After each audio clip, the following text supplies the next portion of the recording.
At Arizona State University, we've made online education better, smarter, and more personalized so you can go further in your aspiring field. I decided to pursue medicine once I realized that ASU did have the online program for biological sciences. You're still required to learn the same curriculum. You're still being tested on the same content that anyone would be tested on in person. The comprehensiveness of the program prepared me so well for medical school.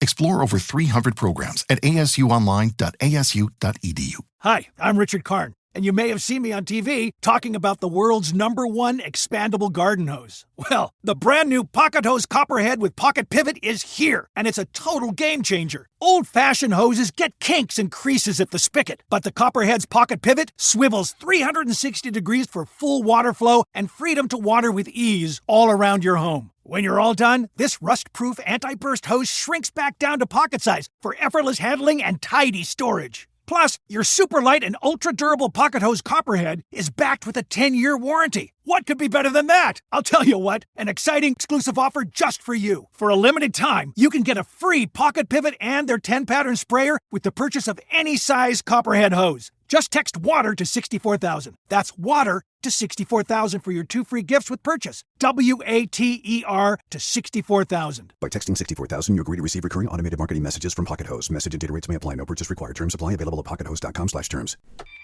This is VOCM Open Line. Call 709-273-5211 or 1-888-590-8626. The views and opinions of this program are not necessarily those of this station.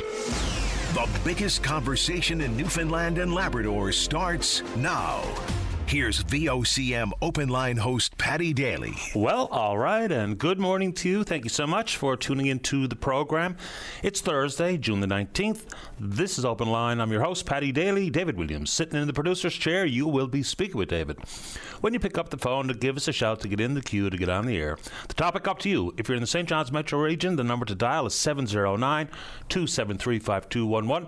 Elsewhere, toll-free long distance, 1-888-590-VOCM, which is 8626. So no Stanley Cup hockey to report, obviously, with the cup now back in the hands of the champions Florida Panthers. The season's just too long. So it was over on the 17th this year, but back in 1999, a pretty infamous Stanley Cup final. The Dallas Stars beat the Buffalo Sabres 2-1 in triple overtime to take the series 4-2. And, of course, that was the Brett Hull goal.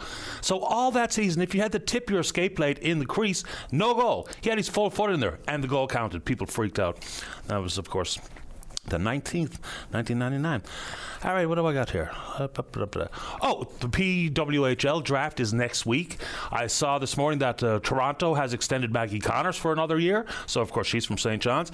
Abby Newhook from St. John's is eligible for the draft this year. Fingers crossed she does get picked up.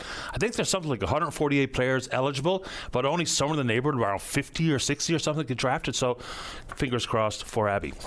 I read an interesting story. You know, people do have the want sometimes to look down their nose at women's sports. But apparently some 60% of Canadians believe perceptions of women's sports have improved over the last 3 years. Here's a couple of interesting things. So we know with the Professional Women's Hockey League, the Northern Super League of Soccer, the Women's National Basketball Association coming to Toronto for the 2026 season. Here's something that is absolutely mind-blowing. Since the PWHL was founded in 2023, there has been a 45% increase in female hockey registrations in Canada. Historic high for the sport. So I remember reading a poll one time, and you can take the polls for what they're worth, grain of salt. I remember reading a poll, and they polled some, I think, 1,000 men. Asked them if they think they could take a point or beat Serena Williams in tennis. 8 out of 10 said they could. Right? Anyway, keep going. All right, 49 days out from the Canada Summer Games. There was a showcase yesterday. They're talking about not only will there be athletics on display, but a cultural showcase, which is an excellent idea, obviously. We might as well get a captive audience and give them a little show about what we're all about. A couple of interesting stories there. So apparently government and city workers are going to be offered paid time off to volunteer at the Canada Games, the Summer Games. That's around 500 workers and counting. Got some emails thinking that that's not a very good idea, but that's what's happening.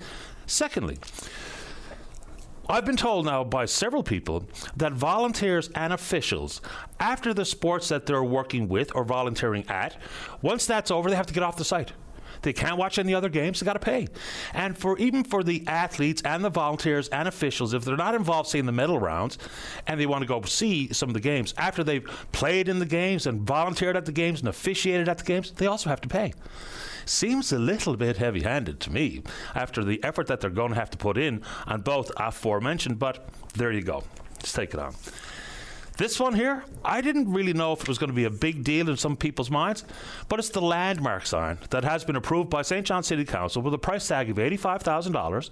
One question I have there is, it was commissioned because as a legacy project for the Canada Summer Games.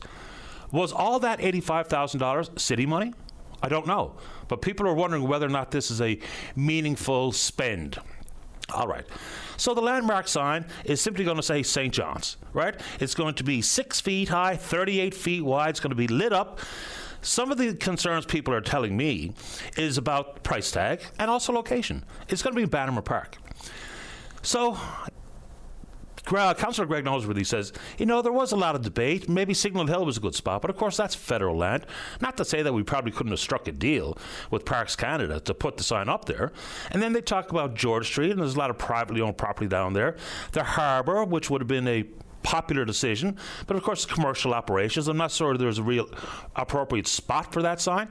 I thought maybe the Southside Hills, but boy, oh boy, I'll just use a round number. 10 emails, 9 opposed, regardless.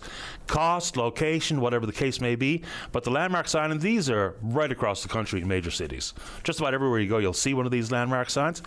You do wonder how quickly the vandals will get at it, regardless of where it is. Maybe a little bit harder to get at, say if it was on the South Side Hills. And I've got one emailer saying, hey, what are we trying to Hollywoodify the place? We like the sign out in Dildo's pretty popular. The sign for the landmark city St. John's will indeed be popular once it's erected, I think. And they say they'll have that done by the end of July. But anyway, getting lots of feedback on that one. And of course, yesterday, the statue of Armine Nutting-Goslin was unveiled in Bannerman Park. It's beautiful. Terrific piece of work. And also some concerns voiced by some about it. All right, special good morning to the folks who are residents of Badger. Yesterday morning we spoke to the mayor, and at that point there was an evacuation alert in place. And later on through the course of the day, the town was evacuated. So, fingers crossed, and there was some positive weather overnight, a little bit of precipitation, and some welcome precipitation here in the metro region as well this morning. So let's hope the weather cooperates, and the courageous hard work of the firefighters, both in the air and on the ground, will be able to spare the town of Badger. Also, very special hello and good morning to the folks and the leaders in Grand Falls, Windsor, who are doing what they can to help the residents of Badger. They're in the town. They're trying to set up shop at the Joe Bird Memorial Arena. Some Airbnbs have been made available. The residents are doing all they can to make the Badger residents as comfortable as they can while they're worried about what might become of their town. So fingers crossed for a positive outcome here, but bravo to the folks in Grand Falls, Windsor, whether it be all the way from the Mayor, Barry Manuel, all the way down through the residents who know that the Badger residents are in a bit of a tizzy, wondering what the future may hold for their town. So if you want to bring forward your perspective as a resident of Grand Falls, Windsor, and or Badger, and or anybody in the municipal leadership world would like to give us an update as to what's happening in Badger, what's happening in Grand Falls, Windsor, more than happy to take those calls. All right. Price of fuels. Up on a couple of fronts. Diesel and home heating fuels up dramatically. Diesel up 8.5 cents. Furnace and stove oil up over 7 cents. No change in the price of gas or propane. The PUP makes reference to oil prices driven by the escalating conflict between Israel and Iran. Those fuels would be in hand, though. That's where I get confused with these interruption formulas and emergency hikes, because the diesel and the home heating fuels that are now costing more today were already here. So feels like a preemptive strike, to use a war term. But anyway, those prices are up. And as we all know, the price of power is going up here 7% on the 1st of July. The PUB talking about some of the rejections they had made in sending Newfoundland Power and Hydro back to the drawing board. What could have been 15% is 7%. And there's an annual adjustment on the 1st of July every single year. One point on that one. So we can get into whether or not this is an acceptable decision made at the PUB level, whether or not there are acceptable rate hike applications from Power and Hydro. We can take it all on. But power, an increase in your power bill, it doesn't feel that dramatic on the 1st of July. But if these decisions were made on the 1st of January, when we're in the throes of winter and we have to consume much more power then than we do now, it would feel different. So I think that tempers some of the reaction from some people, because your bill might not be that hefty today. But if it was January the 1st, it absolutely would be, if we had the cold temperatures. I'd look back to last February, and all the concerns were voiced by the spike in our power bills and the rationale offered. Let's talk about it. All right, I see when I was away that Lloyd Parrott, the PC member for Terra Nova, called into the show, talked about his level of disappointment about Equinor saying they're basically going to lease an FPSO versus build one here. I'll put that out there in the broad strokes and talk about benefits agreements and what it could and should look like here in this province, what would be acceptable. We know Equinor is talking about trying to be more cost efficient to eventually possibly start production at Beta Nord, but that's something we can take on if you're so inclined. This one here gets people riled up, and I guess that's why I'm doing it. I have no earthly idea when peak oil will be. You can hear from some of the prognosticators out there, maybe in the world, say the Goldman Sachs of the world, the International Energy Agency, OPEC and others. But the IEA has now a new report out saying they predict oil demand will peak in 2029. China's demand is going to peak earlier because of the growth in electric vehicles. The numbers in China regarding electrification are really off the charts. So again, I admit, I don't know when peak oil is going to be. And people say, well, what does OPEC think? OPEC refused to put out a forecast. I have no idea why. So what will that mean for thought processes in the minds of the executives at Equinor? And then additionally, what does that mean for what is a real favorite pet project pursued by Western Canada is the whole pipeline business? You know, they talk about pipelines, and the Prime Minister has said he is not going to reject pipelines out of hand. We don't know where Quebec is going to come down on these types of things, especially when we talk about a pipeline heading from west to east. But they talk about it all the time without saying, well, here's a pipeline proponent right now. You know, we can talk about how Energy East went away, but here's a pipeline proponent that is looking for regulatory certainty, maybe federal assistance, approval from the various provinces, but there isn't one. So we hear a lot about pipelines, but we don't really hear about people who are wanting to build a pipeline. Anyway, let's take it on. Let's talk a little cod. All right, a couple of different fronts on the world of cod. Where did I put that story here? And here it is. Ottawa has made a decision, DFO. There was plenty of pleas coming from the commercial fishery about a need for an increase in the quota for northern cod. More than doubled, which I don't think many people are actually really surprised here. So the total allowable catch last year was 18,000 metric ton. Now it's up to 38,000 metric ton. They talk about the stock being healthier than they thought it would be, which is good news. And people are still looking back at the decision made last year, which was absolutely based on memos that were leaked at DFO, that they chose a political victory. Then Minister Diane Laboutier. All right, so you know that one, stewardship to commercial, which triggers a bunch of things, including our 5% NAFO commitment. All right, so 80% still goes to the inshore fleet, 10 to the offshore fleet, 10 to indigenous groups, and then a couple of thousand metric ton for the foreign fishing fleets. All right. In addition to that, now that will be of concern to people working directly or indirectly in the commercial fishery. One of the key points people make, though, is even though we change the dates with which we measure strength of stock, exploitation rate is a pretty important part of this conversation. In places where we compare ourselves to, Iceland, Norway, in the Bering Sea, their exploitation rates for northern cod are somewhere in and around 15, 18%. In this province, 6 to 7%. So it does feel like that whole thought about the precautionary approach, we are still in a pretty low exploitation rate. And yes, we absolutely have to take the lessons learned the hard way when the moratorium was imposed. But when Alberto Wareham and others make that specific point, it is an important one. People see the dramatic jump in metric ton in the total allowable catch, but that exploitation is really key component of that conversation if you want to take it on. We can do it, and the recreational food fishery. Boy, we actually found out really early this year. Nothing changed. 39 days, opens on June 28th, runs Saturday, Sunday, Monday. Nothing has changed. The fall season opens up on September the 20th, runs to the 28th. Nothing has changed. The rules regarding 5 per person, 15 per boat, Nothing's changed. Now, we know that 15 per boat is a policy, not a law, which we can tackle here today. There is going to be a pilot project this year for tour boat operators. They're going to have a tag program, a pilot in place. So 7 days a week, and the passengers will be allowed to keep 2 ground fish per day. The commercial fishery is going to get some reaction, obviously, inside the sector, but the recreational food fishery is probably going to get more. People will say it's about fairness across Atlantic Canada. And you'll hear people go all the way down the road of, we shouldn't even want or have to be told when we can go get a cod. But here you go. Same as always, 39 days, Saturday, Sunday, Monday, 5 per, 15 per boat. Anyway, that's the email inbox is furious on that particular one, and we can certainly talk about it. All right. Can't read this. Oh, talk about political decisions being made.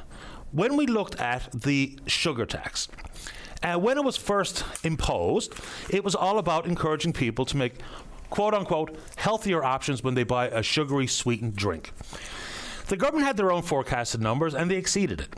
And then, of course, one of the first moves by Premier Hogan was to see that it was repealed by the 1st of July. I said many times that it doesn't look like it worked, based on the fact that government has set the bar at, I believe, initially $9 million, and that year brought in $11 million. So it felt like it didn't work. Now, we have some actual work being done by the Heart and Stroke Foundation, who've commissioned a review. All right. The study's analysis of sales data in Atlantic Canada showed per capita sales of targeted products decreased about 11.6% in Newfoundland and Labrador compared to 6.7% in other Atlantic provinces. Sales of bottled water increased. Many Newfoundlanders switched to diet or sugar-free sodas more than residents in other Atlantic provinces. So they point to the fact that this is obviously some data that you think maybe would have been considered before it went by the wayside. Look, it's not an insignificant amount of money for people who buy these sugary drinks, but it looks like the research shows pretty clearly that it actually was working. And I'm surprised. Maybe it's all as a result of when government set the number, what they expected to bring in revenue, and it was exceeded, it gave the clear feeling that what was supposed to be the intention of it wasn't working, but apparently it did. So they say that they wish that the decision makers had to at least wait for this work to have been completed so they'd be able to point to actual data versus what is clearly a political decision. The Tories were, right from day one, cash grab, and it shouldn't be there, and it's just more money out of people's pockets when we live in this affordability crisis. And I'm not saying bring it back, but I am saying that the research, pretty clear. I mean, I'll give it to you one more time. The tax reduced the weighted likelihood of consumption on targeted beverages by about 25% overall. And we clearly had better decision-making at the retail outlets when compared to the rest of Atlantic Canada, who did not have a tax on the sugar. So I don't know if that's anything you want to weigh in on, but we can do it. A couple of quickies before we get to you. So last week, former Premier Williams was saying that we'll be the laughing stock of the world if we didn't tear up the Upper Churchill Memorandum of Understanding. And he made specific mention of the fact that there's no escalator clause. But there is. Now, we can get into the ins and the outs and what we think should be considered by the 3-person oversight panel and what additional oversight should be part of this before we fast track towards 10, 12 definitive agreements. But Jennifer Williams has now invited Danny Williams to come over to Hydro and walk through the deal with the people who are the architects, at least of the MOU. Anyway, we can take it on. This story, I don't know why I didn't bring it up when I first saw these numbers, but we'll bring it up this morning. It's about the Canada Pension Plan. It's a very robust and a very safe plan. Remember back into the 90s where there was a review that said it was running out of money quick, and lots of reforms had to be brought forward, and they were, thankfully so. All right, so there's $714 billion in CPP. And it's managed, of course, by the Canada Pension Plan Investment Board, which is an arm's-length entity. It was brought forward by Paul Martin at the time. All right, 12% of CPP's assets are invested in Canada. It's the lowest level ever. 47% is invested in the United States, the highest level ever. Given the unpredictability of what's going on regarding leadership in the United States, the stock market is like a dog's stomach these days. So whether or not we're on the right track is a question that we can discuss and debate here this morning. The investment board says the pragmatic part out loud. Their role is to make money. Their role is not to select domestic investment opportunities. Their role is to protect the fund as best possible to make money, because they're investing money not for people who are necessarily receiving pensions today, but people who aren't even born. And that makes sense to me. But then you couple in the Prime Minister, Mr. Carney, talk about maybe using some pension funds to be part of these nation-building projects as investment dollars coming from CPP to bring more investment back to the country versus what is absolutely feels like a bit of an upside down. Lowest level ever investments in Canada, 12% of $714 billion, 47% invested in the United States. So what do you think of that? Is it time to invest back in the country more than we currently are? I'll leave it up to you. All right. Some people get their information via meme on social media. I got a few people that send me the same meme 100 times a week. And they tell me that there's been over 800,000 newcomers to Canada in the first quarter of 2025. Stats Canada numbers are out. The Canadian population rose by 20,107 people from January 1st to April 1st. It's the smallest increase since the third quarter of 2020, where it contracted, of course, 1,232 people. Canada's population is now 41,548,787 people. The second slowest quarterly growth rate in Canada since comparable records first began in the first quarter of 1946. Sixth consecutive quarter of slower population growth after the decision by the feds back in 2024 to lower the levels of both temporary and permanent immigration. Canada has admitted 104,256 immigrants in the first quarter of 2025. Net immigration totals 17,410. Immigration, of course, still accounted for all of the population growth in the quarter, as there were 5,628 more deaths than births in Canada. It's something that we've been upside down on in this province for quite a long time. So there's some immigration numbers, and that's not to say that the Liberal government of years ago had way too ambitious numbers and the country was not prepared, whether it be housing, healthcare, and other pieces of infrastructure. But there's the updated numbers from Stats Canada.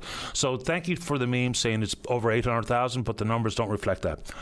Yesterday at the Mental Health Matters Radiothon, in an effort to raise money for a $1 a Day Foundation and the 9 organizations that will benefit from, the money raised is somewhere over $41,000 and counting. So thank you to everyone who participated, and thank you everyone, of course, who made the donations, and to those organizations doing that important work on the ground. We're on Twitter. We're VOSM Open Line. Follow us there. Email address is openline@vosm.com. When we come back, let's have a great show. The topic, entirely up to you. Don't go away. Welcome back to the program. Let's go to line number 1. Sam, you're on the air. Hello. Hi there. Good morning, Paddy. How are you doing? Doing all right, you? No, not too bad. Paddy, I was very disappointed with the announcement yesterday from DFO with the recreation fishery. I think it was a bit of a slap in the face to all Newfoundlanders because they increased over 50% for fishermen. Now, I don't have any problem with that, for that's their living. And then to put out for tour boats that they can get a license, and every person on it practically can keep 2 fish every day, 7 days a week. And here we are again. We were asking for a bit of leniency on account of the weather and things like that here in Newfoundland. And I'd like for someone from DFO or the Minister of Fisheries, the federal minister, and our own minister to be able to come on and explain to us why there wasn't any changes in the recreation fishery, and just wait until the fall to come, and then you sit down and have another chat about it. I don't think that's necessary. So I was really disappointed with it, right? And then for the offshore, for to have their quotas increased, and we're the only province in Canada that can't go out every day and catch a couple of fish. And this weekend part, I always call it discrimination against workers, people that are doing shift works and things like that. if they get every second weekend off, things like that. And when it comes down to that weekend that they're off is probably ending up being a stormy weekend and they don't get out. I called into your show there last summer and I gave an update every month for the summer when how many days we missed with the recreation fishery due to weather. And it was 18 days out of the 39 days that we had.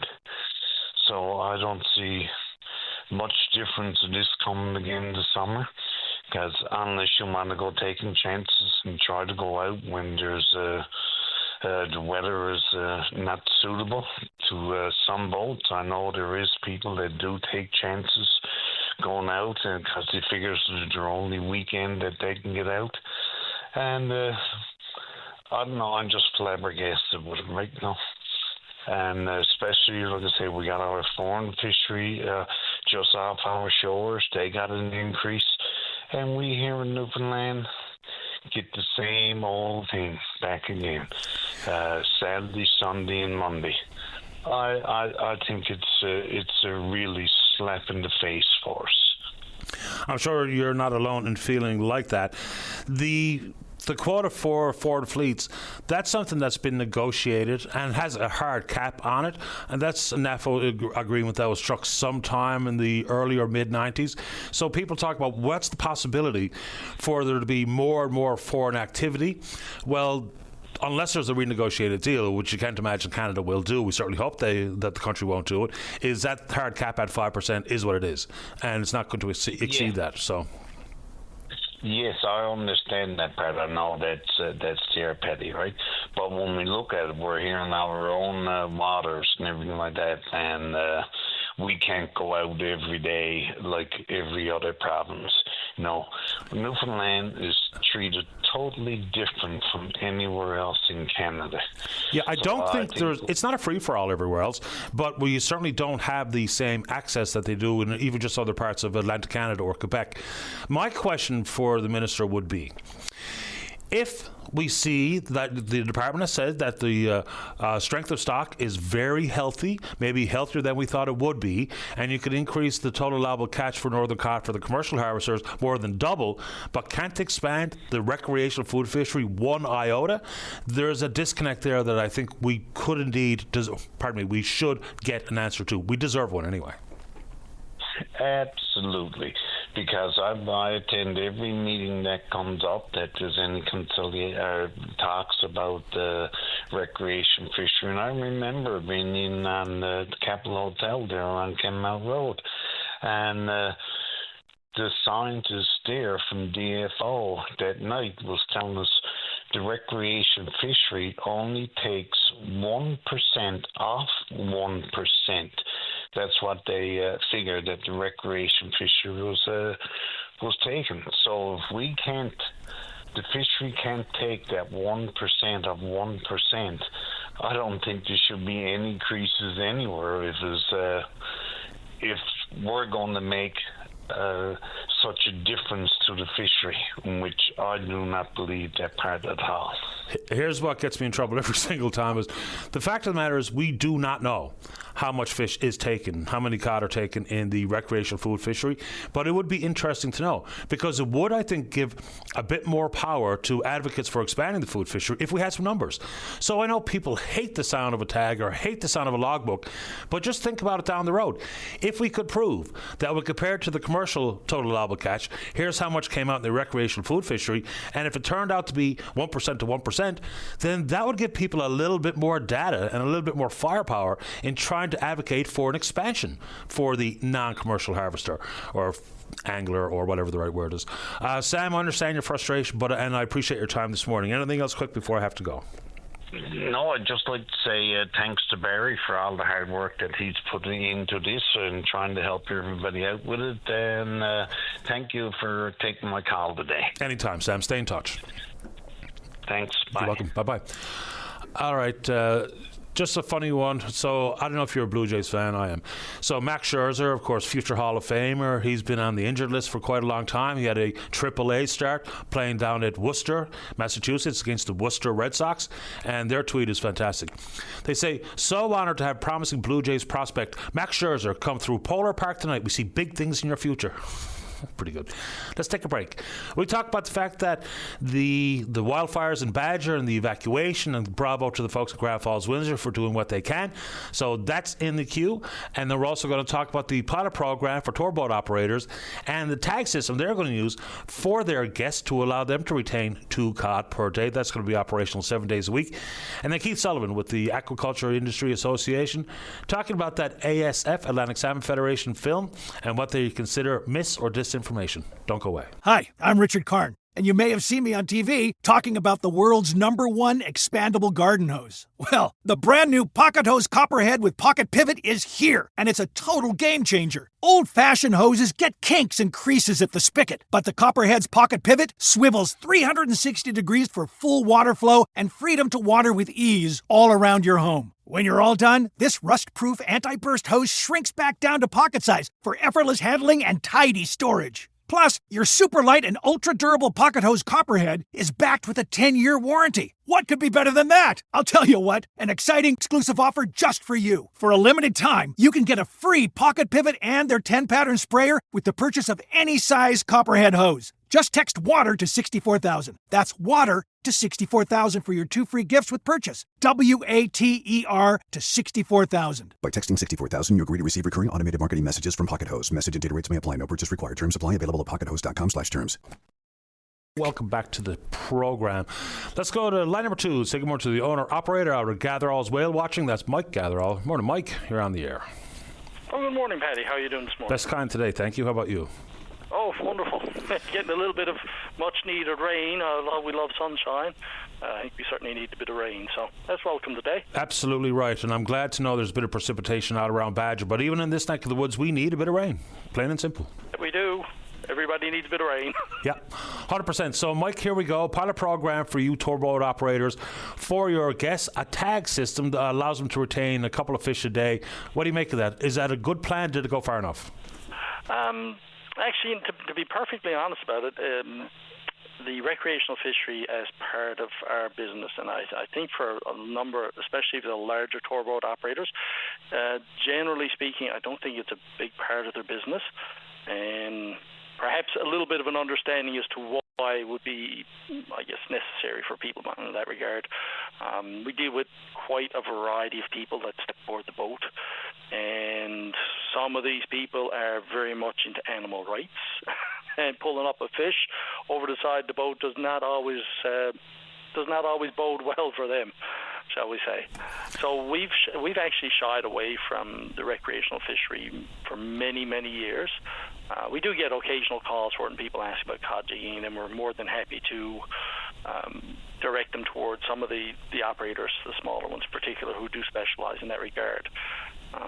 But again, we just got the update on this yesterday, and it's a tag system.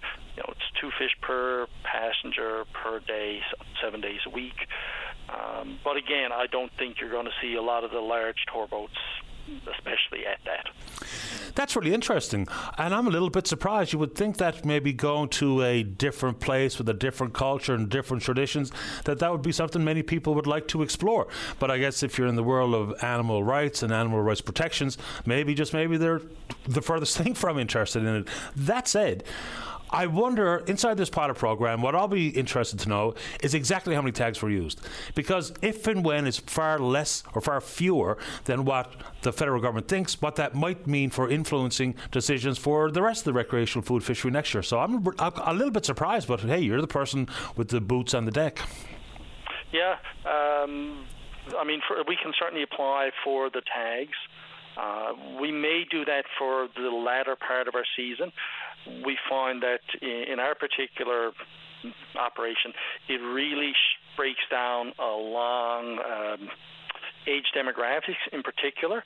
So generally older people are, I guess, more attuned or more in kin to seeing fish taken aboard a boat and understanding that, okay, that's part of it, and as long as the fish is not being wasted and that sort of thing. But again, with the broader demographic that we see, if we start hauling fish aboard the side of a boat right now and you have blood and guts and gurry and going everywhere, we're going to be raked over the coal on social media. So we've actually shied away from it for many, many years. Yeah, social media is not a quote-unquote safe space for business these days. That's for sure. Oh, so it's a full-time job. I assume you're anticipating a super busy season. We know the bookings on Marina Atlantic are up, encouraging numbers coming from the St. John's Regional Airport Authority. We got the Canada Summer Games, which is going to bring huge numbers to the province in one fell swoop. So how's the season looking at this point? It's been off to a really great start. I think everybody that I've spoken to so far has been surprised. But May and June so far have been great. Now, of course, we've had some beautiful weather too, which helps getting people out moving around. A good iceberg season. And we're starting to see, I think, a return into traffic, particularly in the convention market. I think we just had the Canadian Psychology Association in last week, and they were up something like 1,600 delegates. And that's a huge impact to the local economy. I think sometimes people overlook that. But I mean, these people come in, it's all new money coming into the province. It's a huge expenditure into the province, and it really broadens out our markets and our tax base. Yeah, I mean, spending is great for the economy, obviously, because we are the economy. The government's not the economy. But there's nothing quite like the economic shot in the arm of out-of-province money. No, it's wonderful. The only hard part is having to write a check every week to the government of Canada. Don't be talking. Anything else what we got you this morning, Mike? Oh, no. It's, like you said, it is off to a great start. We've had great weather. Whales have been around. Of course, seabirds are always back. We're starting to move out of the iceberg season a little bit, particularly here in the Avalon region, and I guess now as you start to move a little further up on the northeast coast. But there still looks to be some coming along the way, so hopefully there'll be a few around, and that's great because it helps move people around the province, and that's the other really important part, is trying to make sure people do get around the province, that they're not necessarily just concentrated in one area. And I think we're seeing a little bit more of a trend sometimes with the convention people in particular coming, and that's the excuse to come to St. John's, but then they take a few days pre or post tour convention and then add it in and get out around the outside of the city a little bit, which is fabulous. And that's one of the areas where I think people justifiably, tourism operators in other parts of the province really do bemoan the fact that we've got such a struggle getting a rental car or rental vehicle around here, which would be quite helpful. It's not as simple as flipping a switch and thinking that the companies can do better, because there's a lot of obstacles they face in that world, but that does hamper the ability for some to make their way around. It most certainly does. Now, thankfully, we've got some great operators on the ground here. I mean, like you've got McCarthy's Party and Legend Tours and some of these other folks that have equipment, and they're moving people out and around. I know Scott Parsons out there does a fabulous job bringing in equipment. Kudos to him. Ourselves and our fellow competitors here, I mean, we've had to step up to the plate and increase our capacity for shuttles so we can move people around, keeping in mind that there is a deficit in the rental car side of things, and hopefully we can see some resolution of that. But I guess the big thing is demand is going to drive that, and as demand increases, I think we'll slowly start to see more rental cars in the market. Yeah, probably so. And of course, in the world of shuttle, if the demand increases, that's another line of business revenue potentially, not only for getting people on the boat, but maybe making money off the shuttle. Somewhat. For us, it was kind of a little bit of a necessary evil, because with the lack of rental cars and people that are only in town for an extra day or something, it's not worth their while and the hassle to try and get a rental car. So that they take advantage of the city tours, which is wonderful, and that's a great way to do it. But I mean, again, for us, the shuttles were necessary evil just because of the lack of rental cars, especially at the peak times. So, that's been going well, and hopefully that's going to continue to grow. I appreciate the time, Mike. Have a great summer. Well, thanks so much, Paddy. Please reach out anytime at all. Absolutely will. Thank you, Mike. Have a great one. You too, pal. Bye-bye. It's Mike Gatherall, owner-operator at Gatheralls. Let's take a break right on time. Mr. Didham is in line number 3. Wants to talk about wildfires at Weirac. Then Keith Sullivan from the Aquaculture Industry Association. Dave wants to talk cod. Jim wants to talk whatever he wants to talk about right after this. Welcome back to the show. Let's go. What happened to the caller we were going to take about Wirac? He dropped. All right, let's go to line number 4. Saying more to the Executive Director at the Newfoundland Aquaculture Industry Association. That's Keith Sullivan. Keith, you're on the air. Yes, good morning to you, Paddy, and obviously, it's like everybody else in the province, hoping that the people in Central and Badger, the rain does them a little bit good and we get some good news throughout the day. Absolutely right. We spoke to the Mayor yesterday and you can just hear it in his voice with the evacuation alert in place that obviously folks are going to be stressed to the max, and here they are in Grand Falls, Windsor. So fingers crossed for them, and one more time, bravo to everyone who's helping in Grand Falls, Windsor. Yeah, right on, Paddy. Well said.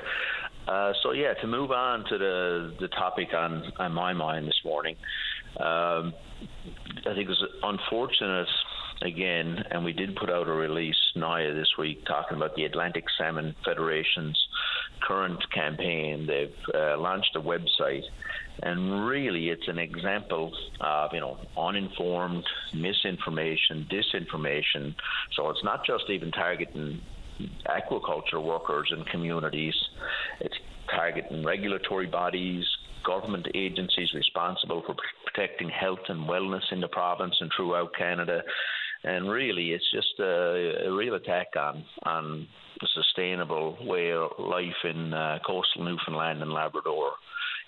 I've been on, obviously, before and just talked about what the scene, particularly on the south coast where we see a lot of the action, but obviously, we have mussels and oysters in aquaculture, but a lot of the salmon and trout is on the south coast. So we have, thousands of jobs related to it. We had our highest year ever in value. And I was down a couple of weeks ago in the Coast of Bays in towns like St. Albans and Milltown, Hermitage, Harbour Breton. And I mean, the towns were buzzing with activity. It is impressive, the vibrancy in these towns that obviously, the fishery still remains a staple, but right now, aquaculture is very important. I was on the bays, certainly. It's a beautiful job, people working responsibly. And it's just one example, like the elementary school in Harbour Breton got 84 students.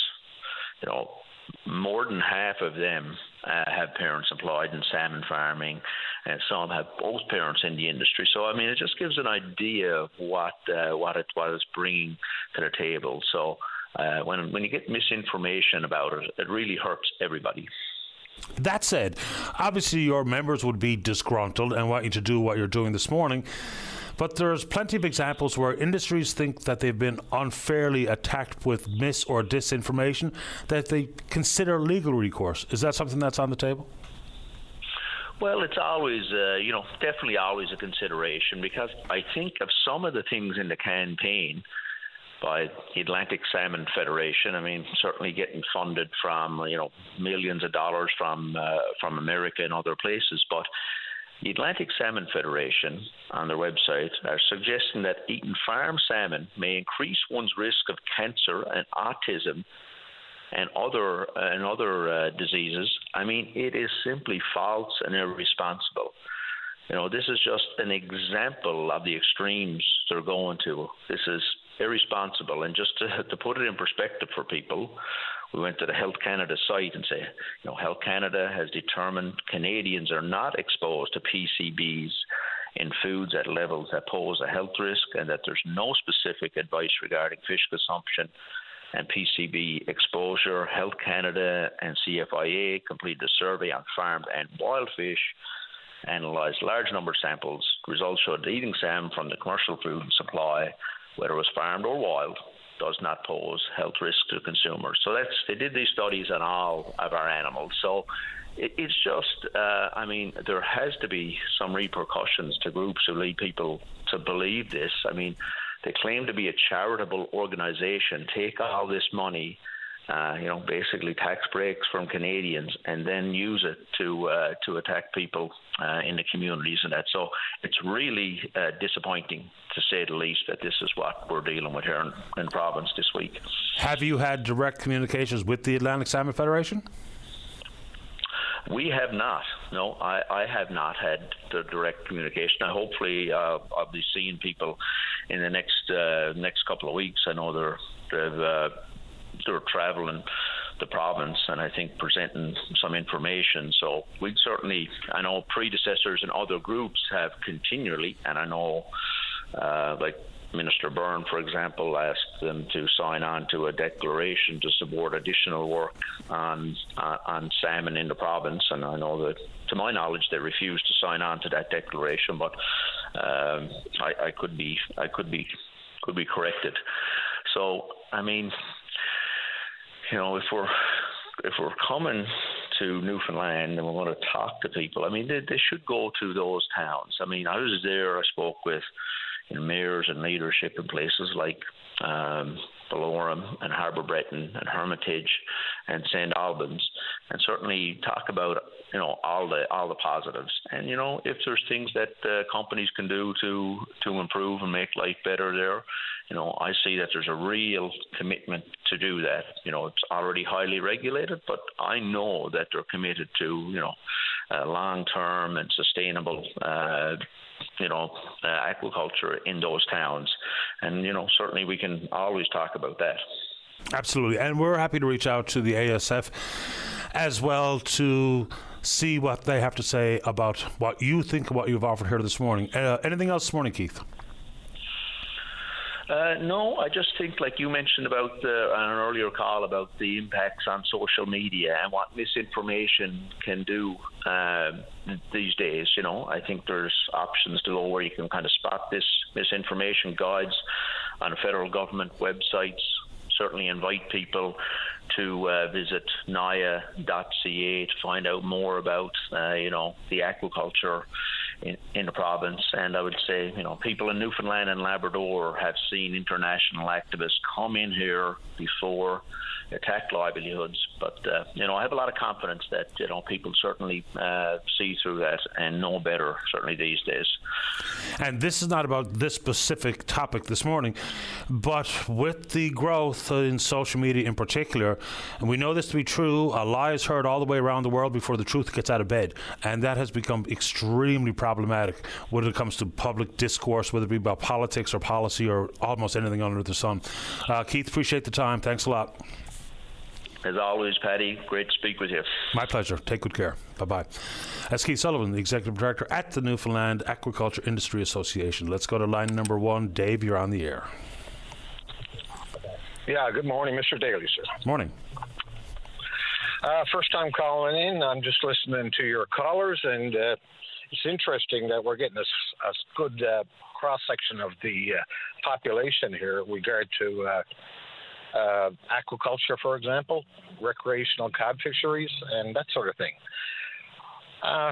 Being out of the Fed's department for a number of years now, it amazes me, sir, that the issues haven't really changed that much.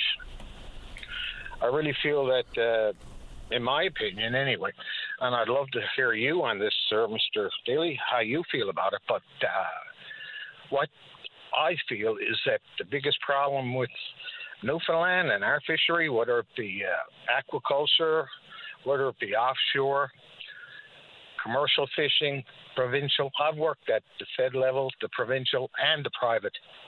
So I feel confident enough to say that, communication is the biggest problem at various levels of government here.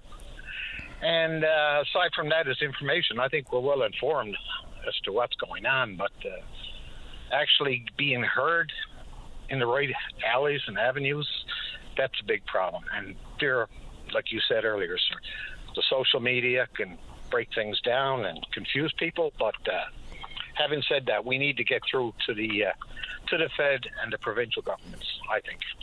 Sure, and you're asking my opinion on what in particular?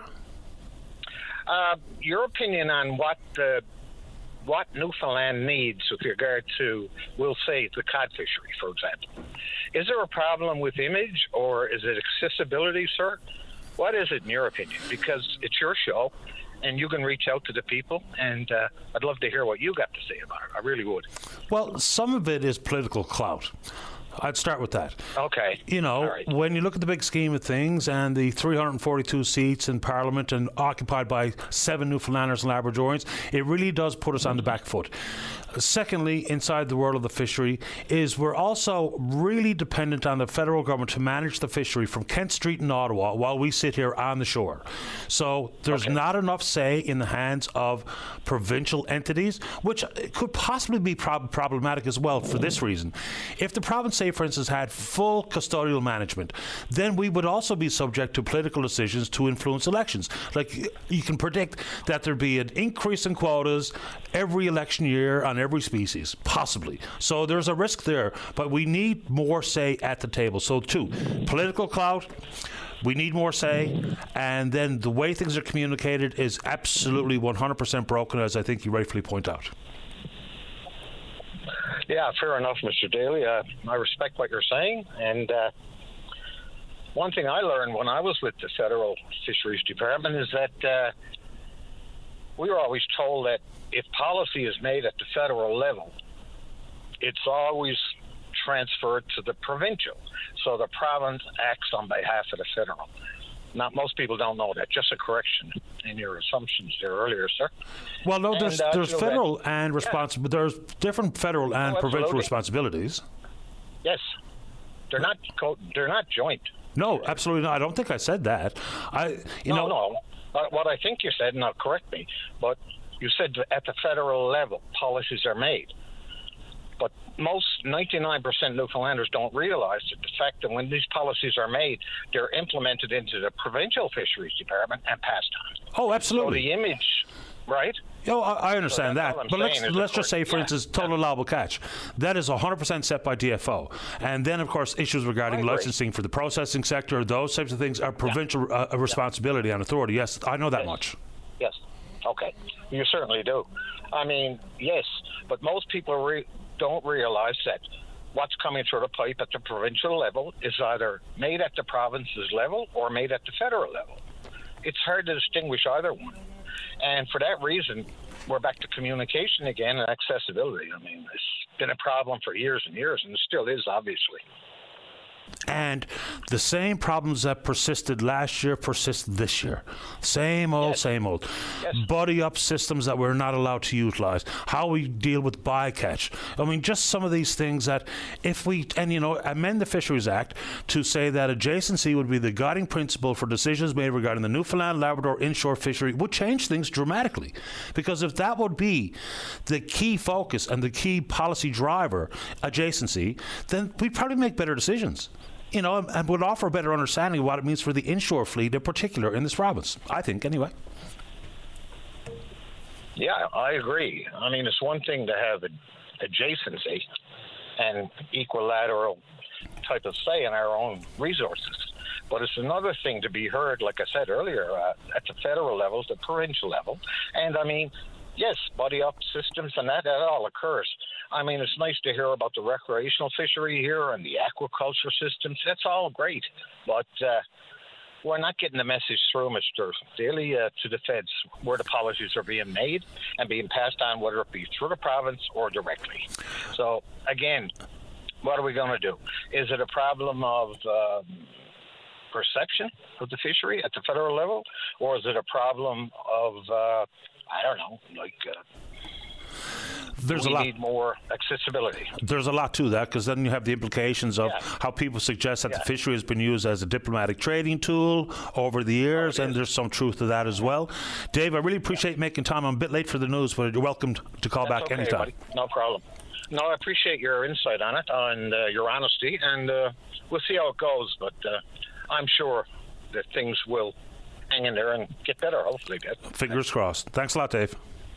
All right, man. All right. Bye. Bye-bye. All right, let's take a break for the news. Don't go away. Hi, I'm Richard Karn, and you may have seen me on TV talking about the world's #1 expandable garden hose. Well, the brand new Pocket Hose Copperhead with Pocket Pivot is here, and it's a total game changer. Old-fashioned hoses get kinks and creases at the spigot, but the Copperhead's Pocket Pivot swivels 360 degrees for full water flow and freedom to water with ease all around your home. When you're all done, this rust-proof anti-burst hose shrinks back down to pocket size for effortless handling and tidy storage. Plus, your super light and ultra durable pocket hose Copperhead is backed with a 10-year warranty. What could be better than that? I'll tell you what, an exciting exclusive offer just for you. For a limited time, you can get a free pocket pivot and their 10-pattern sprayer with the purchase of any size Copperhead hose. Just text WATER to 64,000. That's WATER to 64,000 for your 2 free gifts with purchase. WATER to 64,000. By texting 64,000, you agree to receive recurring automated marketing messages from Pocket Hose. Message and data rates may apply. No purchase required. Terms apply. Available at pockethose.com/terms.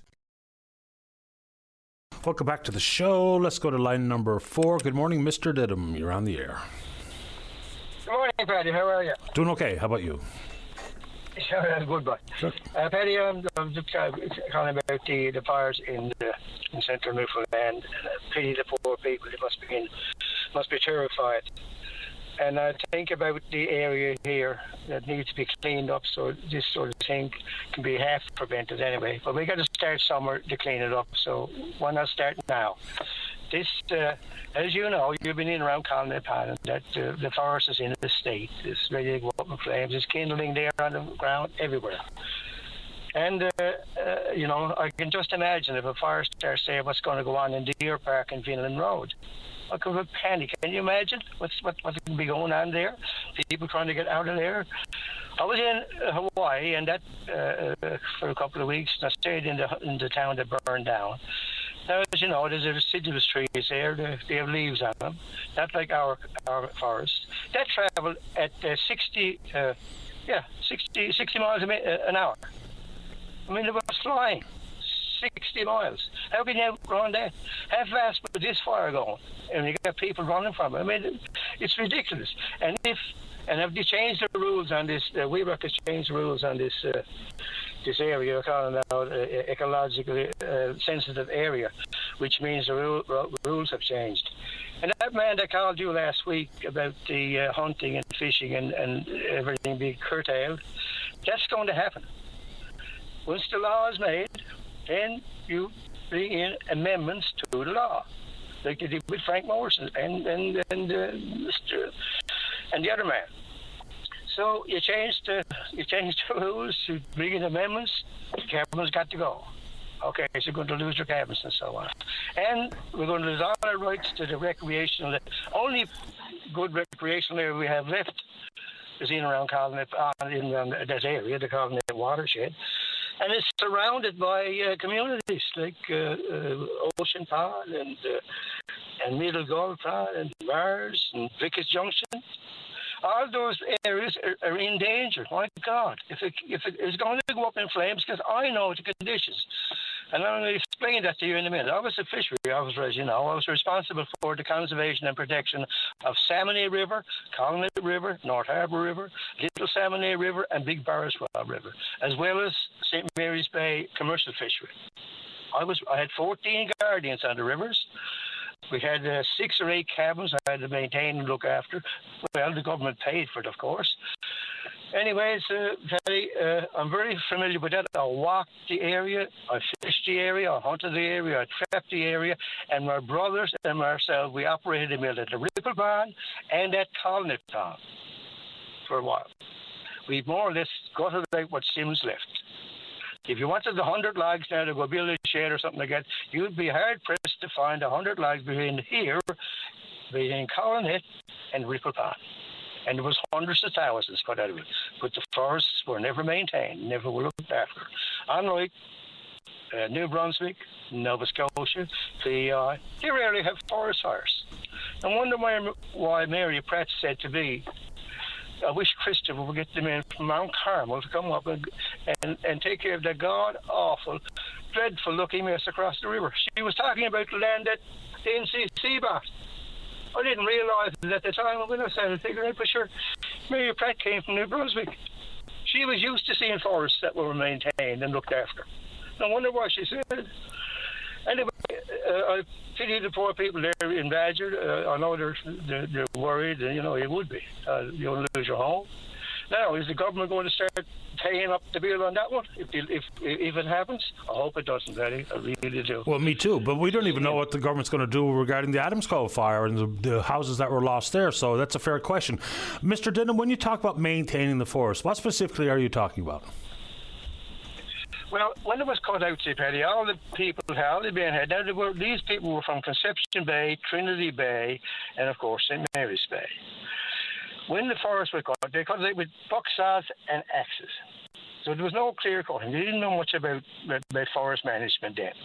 So what was left was a small timber, like stuff 2 inches, 3 inches in diameter, on the fringes of where they cut out the wood that was harvestable, that was money, of course. And it was left. Where's all that to now? It's on the ground. It's kindling. It's fire. It's a fire hazard. And for we wreck to go in there with no experience, never set foot on it before, and say, this is not a fire hazard. No, really. Look what's happening in Badger. Look what happened in Adamsco. It's too late when it happens, Freddie. We got to start cleaning this up. If it becomes a protected area, now they got to change to this. What do they call it now? Anyway, I got a few notes made here. It's going to be more than protected. It's an ecologically sensitive area. Now, ATVs, skidoos, all this used for recreation, for canoeing, for hiking, for all this stuff, that'll be all stopped. The man that called you last week with his concerns is 100% right. Yes, make the law now. We'll make the changes later. We'll make amendments to that law. And that's how it was done. That's why Frank Moores and the other man lost their cabins. So anyway, that's my concern with it, Betty, and that's why it wasn't cleaned out. They didn't have chainsaws. They had no forest harvesters or anything like that. All they had was a buck saw and axe, and lots of men to work. So they had no trouble getting the timber. Yeah. But they just couldn't take out the stuff that's now on the ground and causing us all this danger. The maintaining the forest bit that we're talking about, I have some experience at that. For 2 summers straight, that's all I did. Working inside Jasper National Park, it was part of their forest management plan. The first things first is cut down the deadwood. Second was to clean up the windfall or the deadfall. So we spent nothing but every single day in there with the chainsaws, hauling out the deadfall, and of course it was because it was the kindling. It was in an effort to protect the forest, and that's all we did. And I don't know how active that is here in this province, based on whether it be WERAC or NCC or the provincial government, but obviously in your area, not being done. No, not being done, Paddy. Look, forests that are managed and looked after, you rarely have forest fires. New Brunswick is a prime example. You don't hear they go up in flames. But now the whole Avalon is like it. It's not only that area. We got, if you're down around Riverhead, which have been, of course, and look across at Mile Bay Point, that's all grey.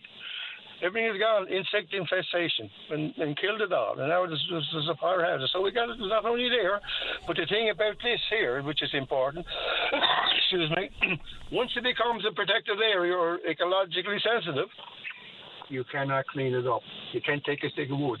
Now they come around up at the wildlife park here in 79. Now they're allowed, leave this now, now they're allowed to take out the dead wood and clean it up. Once they're put there naturally, now it's going to come out of it because Mother Nature needs a helping hand now and again. What's wrong with looking at nice forest? I could take you over here on Colony Road. We're on Park now, so I can talk to you, and take you in Crooks Ridge Road where it was clear cut, cleaned up, replanted, and there's areas they left to come back naturally. And Paddy, it's beautiful. It's a forest again. It's a forest again. They brought contractors in there, and the machines worked 24 hours around the clock till it was all done. Then Mr. Gowley stepped in, and a few others, and got it all stopped, dead in its tracks. No more cleaning up, no more forest management, no nothing. And when you got a bunch of people coming in from Memorial University, going into the woods again and saying, "There's no forest fire," where's the people from Corner Brook? Where's the people that were trained in it and you know, just to keep the good forest management and look after it? You know, why didn't they have those people aboard the helicopter? And by the way, Paddy, I think these people should come on your program. These people from WERAC, come on your program and explain, and names. We want names also. Happy to have them on. Absolutely happy to have it on. I talk about this stuff all the time, and I get emails saying, "But why do you focus on such weird things?" It's not a weird thing when the fire burns down your house. because it started in the forest. So I appreciate your perspective and your time this morning, Mr. Didham. Thanks for doing it. Yeah, I got one other little thing I'd like to run by you. Now, this is about a person I know well. His name is Max Pitcher. Max lives next to the Hall's Gullies, okay? Now, the blue felt lichen was the one was a major concern in there. They want to protect that. Now, that's changed. That's changed now to the two-eyed vole lichen, right? Because when the government did the survey on the lichens, they found the blue felt lichen all over the island of Newfoundland, as well as the islands in Placentia Bay. So, the focus now is not on the blue felt lichen, it's on what's it called? The two-eyed vole lichen. Can you imagine that? And Max Pitcher, Ian Gowdy, Nature Conservancy of Canada, WERAC, they all say that Mr. Pitcher is a lichenologist. No, he's not. Okay. Oh, Max, you're not. And I'm asking Mr. Pitcher to come on your program and tell you what college he graduated from and what his qualifications are to be making statements like about the lichens and so on. Because he is not a lichenologist. We're happy to do it. So, Mr. Pitcher, come on, Mr. Daly's, and explain what your job is and what you're all about. Appreciate the time. Appreciate that. Thank you. All right, Paddy, thanks a million. All the best. Bye-bye. All right, let's take a break. Don't go away. Welcome back to the show. Let's go to line number 2. Good morning, Mike. You're on the air. Hey, morning, Paddy. Good morning. We spoke a couple of weeks ago about the development that the town of Marystown took on and how it's affecting the residents in the area. I recall. Yeah, okay. So I watched the council meeting Tuesday night past, and they've started the repair up here, or what they're calling a repair, where they're going to lower the culvert on the beginning of the street in an attempt to drain the water level in the marsh, or lower the water table in the marsh to correct our problem. Mm-hmm. And I guess what's frustrating about this is when I attended the Public Works meeting about this problem, as well as the council meeting about this problem, there's very few in the room that believes that this is actually going to correct my mother's problem, as well as the home on the upper side of her. So they're moving forward with a plan that I believe, and I believe a lot of them believe, is not going to be the cure to the problem. So, I've done some more digging on this, and it was 9 lots that were sold up there in total. Subdivision regulations are clear. If you split a piece of land into 4 or more lots, creation or upgrading of existing roads, or installation of sewer mains. If any one of those boxes are ticked, it's supposed to fall under subdivision. They ticked all 3, as well as some smaller points along the way, and never got into subdivision regulations at all. There was one motion that was passed to sell 5 lots by tender, so that was 5 of them being tendered in one lump, and that still never triggered it. So it makes me wonder why. It had to be something to do with money, which seems to be the root of a lot of problems, which is also the reason I believe why they're not putting a proper fix in place, as in ditching down to the marsh, French drains, whatever it needs to be done to divert the water away from my mother's properties that they already have diverted towards it. When we spoke the last time, I mentioned about the hundreds of feet of ditches that are dug above her. I never got to say that those ditches were all dug by the town. This wasn't contractors in there and people with new lots that ditched their new properties. The town dug these ditches. And there's 2 of them that are within 100 foot of my mother's property that are dead-ended. There's one ditch out of the lot that was dug up here that wasn't dug by the town. It was dug by a contractor. But oddly enough, that's actually on town property. So how that was ever done or approved or what is beyond me. The ditch that I spoke of that runs behind one property, which dumps onto my mother's neighbor's property, that dumps onto her, that ditch is actually coming from a town employee's property. The catch basin that we spoke of that catches the water on the road and runs down a man's driveway and dumps out into almost somebody else's backyard, which actually does end up there after it exits the pipe, that's from a town employee's driveway. Both these were legitimate problems, but in both cases, the council took someone else's problem and made it someone else's.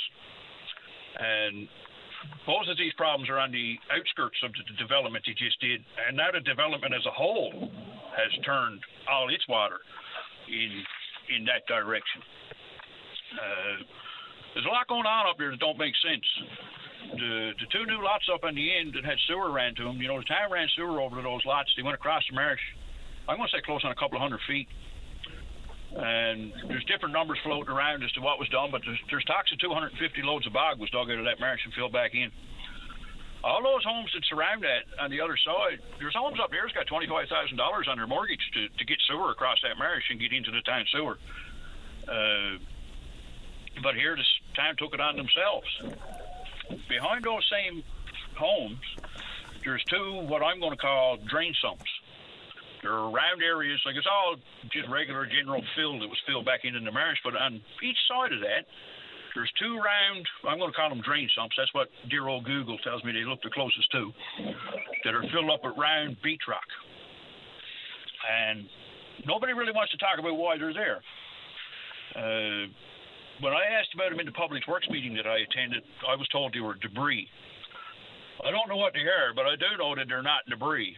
And my best guess tells me that they're there to control some sort of water issue with those two new lots to be built.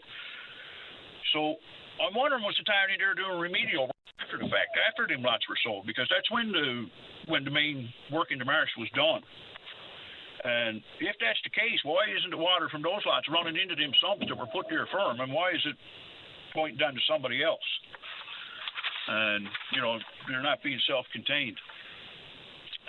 The new road they put in on the back, I'm going to say 700 or 800 feet down across. When that was initially built, that new road had ditches down both sides of it, and all the driveways had culverts in it, as should be, as per town regulations. All that was all dug up, and all those ditches were all filled back in. So any attempt they had at controlling water up at that higher elevation, they got rid of it right then and there. And when I questioned about that, they told me that those ditches were unsafe. And I'd like to know what makes them ditches any more unsafe than any other ditch that exists around town. What would make it unsafe? Go ahead. Well, that's what I'd like to know. But that's the reason why they were removed. Sure, they were new to the area, which is any sort of construction would be. But, yeah. And that's actually in the council minutes here that they were receiving complaints about them. But as to what would make them unsafe, I never got an answer when I asked the question. So, I don't know. It's rather frustrating, To me, our lives are on hold, as well as several others. There's at least a half a dozen homes here that are impacted by this. This water, when it crosses the road, they're lowering the culvert to as we speak. That goes down underneath the hill and comes out behind the gentleman's house down there and goes around the back of another house. So there's quite a few pieces to this, and this is part of the reason why I believe they don't want to ditch the marsh behind my mother's, in between her and the new building lots, is because they're going to basically open up a brook. It might fix my mother's problem, but it's certainly not going to help the fellow down under the hill. And I understand the situation he's in. Everybody's got good eyesight when they're looking back, and I think this should have been looked at prior to the development. But right now, we're the ones left in the lurch. And one thing I got out of the meeting was that this is the plan forward that the council agreed on. I don't know if it was put to a vote or not, but I've engaged all councillors on this. I've brought drone videos. There's been letters wrote with no reply. I gave up calling them all a couple of months ago, and I'm not calling nobody else from the council or from the town. It's their turn to start calling me. There's a bunch of people that are involved in this. Right now, it looks to me like two homes may have their problems corrected, possibly. But there's more than them involved in this. And to me, the people that are involved in it, their lives are hijacked. And I'd like to know why the councillors aren't standing up for what I think is an obvious right. And it makes me question where their moral compasses are pointing, because it don't seem like north. There's a lot of money spent on that subdivision and a lot of rework done and different stuff like that. And I can see now, the more I dig into, why there's no money left to make repairs or to ditch this properly down to the marsh because it's been spent in other areas. Which brings me to another point. They're adamant that there was no tax dollars spent on this development up there, but those lots belong to the taxpayers of the town. They didn't belong to the council. And I think when it was sold, the money that come from them lots belonged to the town as well. And apparently the kitty is run dry. They got enough to do this little repair here. And nobody believes it's going to work. I'm into this a year now. And they're telling me they want to do this, see how this goes, and if this don't work, then they'll consider the next problem. So that's probably going to put me into a 2-year lurch. Yeah. And what comes next? If it's capital funding, if it's capital funding, that's a 5-year revolving wish list of may never happen as priorities change. So I really don't know what the next path forward is. I've presented facts and figures to the council. I've been to a couple of meetings. I know all the other people involved in this have been in as delegates and talked about it. And to me, the problem has fallen on deaf ears. And I can't understand it. It's a totally bizarre story. Even if you just take something as fundamental as, oh no, that particular ditch would be unsafe, unlike other ditches that are already there. Mike, I appreciate the time. I'm off to the break, but I'll see if we can get council representative, mayor possibly to come on the show. Hey, can I mention one more thing before I go? If you can do it very quickly.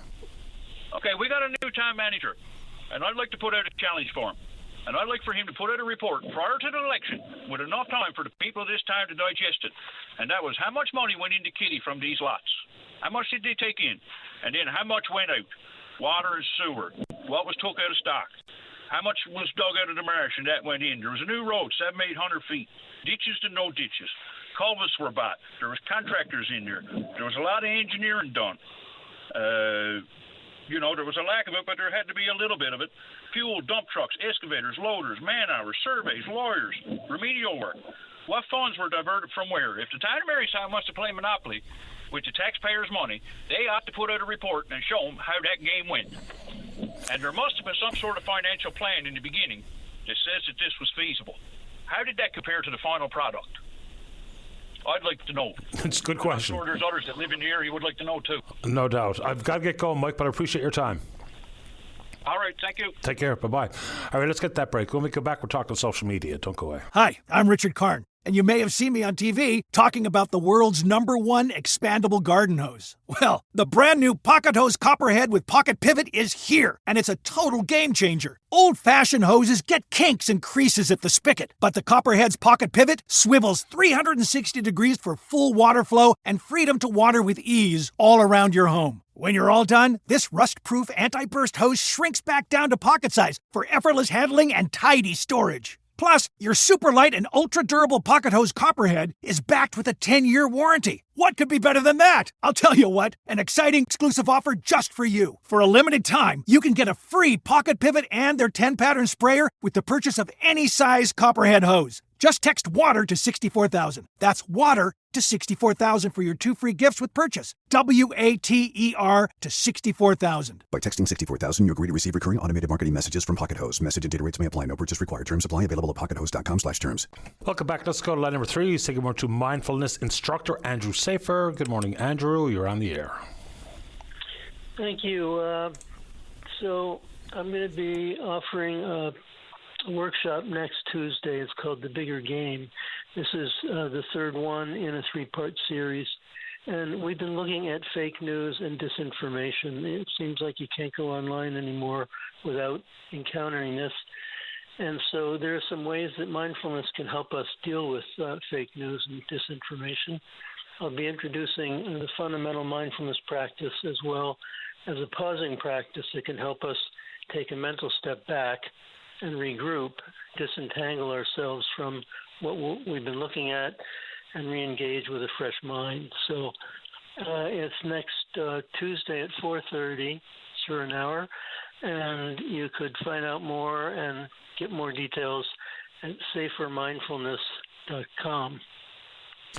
How can that actually combat the impact that, in particular, disinformation has, as opposed to people trying to look around, get some additional facts, try to verify whether or not what they're reading is accurate, and, those types of mental efforts as opposed to mindfulness. So how does that work?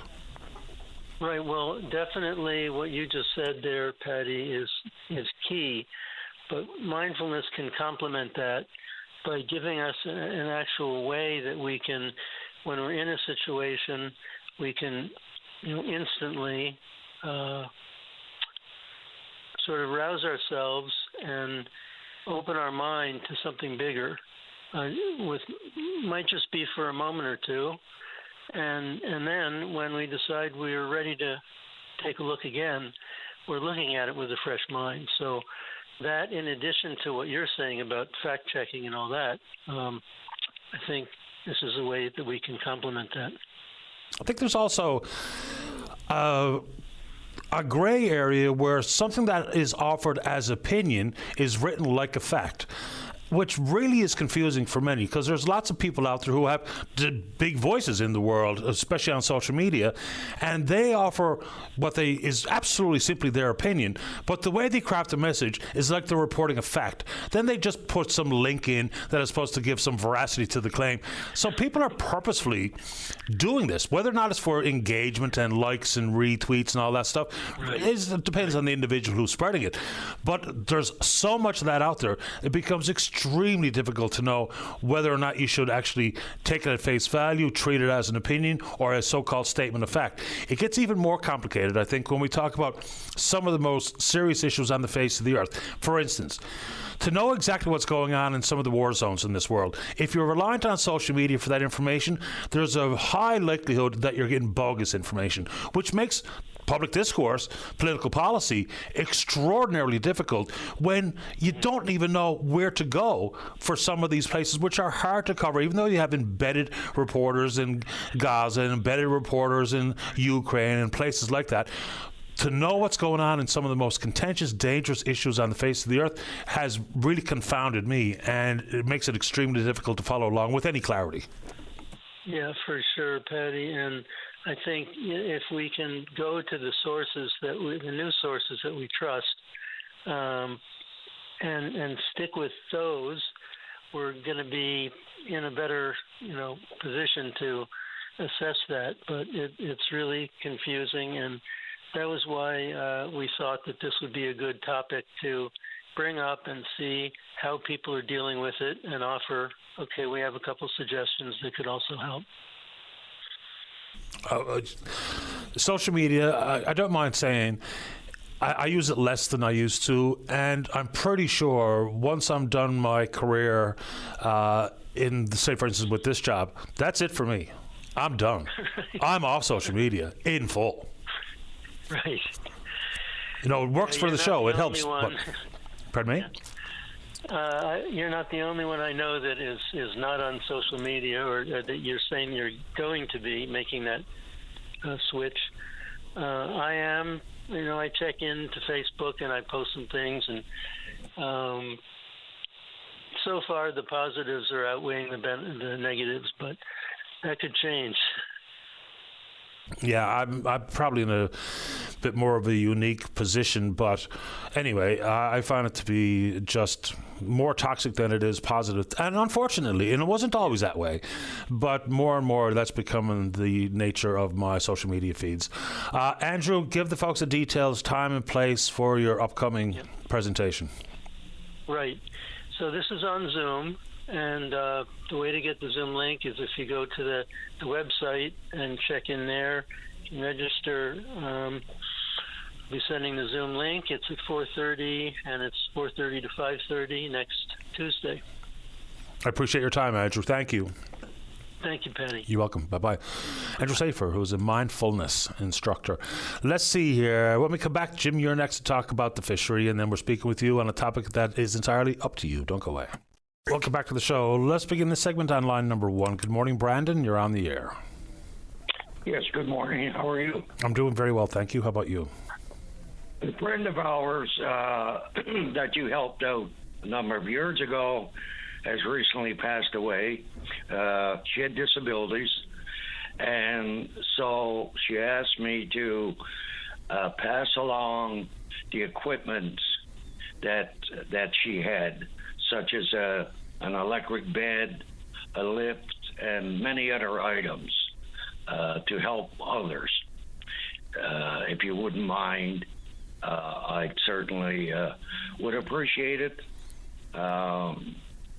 if you could help out. We'll certainly try. First, I'm sorry to hear of her passing. I remember going through this and trying to round up some equipment and transportation and what have you. Yes, and you've done a marvelous job. Thank you, and happy to help if I can.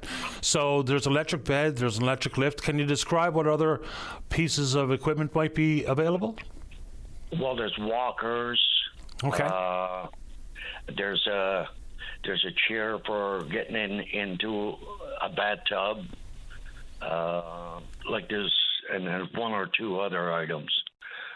I'm sure there's someone out there that probably could use it. No and question. That was her last request. Well, you're on the West Coast, right, Brandon? Yes, sir. Okay, so we now know that some of this is available to the general public to find a new home for it, to help somebody else out. So if you're listening on the province's West Coast or wherever you are, and if you have the ability to pick it up and bring it to where you are, you let us know. We'll connect you with Brandon, and hopefully we can find a new home to help somebody else.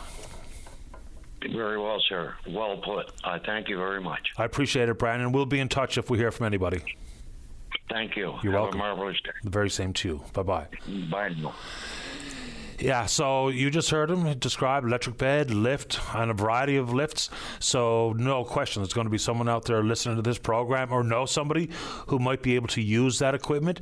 We will help connect you with Brandon, and if required, we'll try to help get the equipment to where you are. Can't make a promise on that front, but we'll certainly try.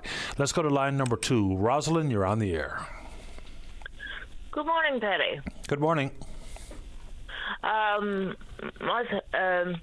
Okay, is me and my spouse and my son, and we do have pets.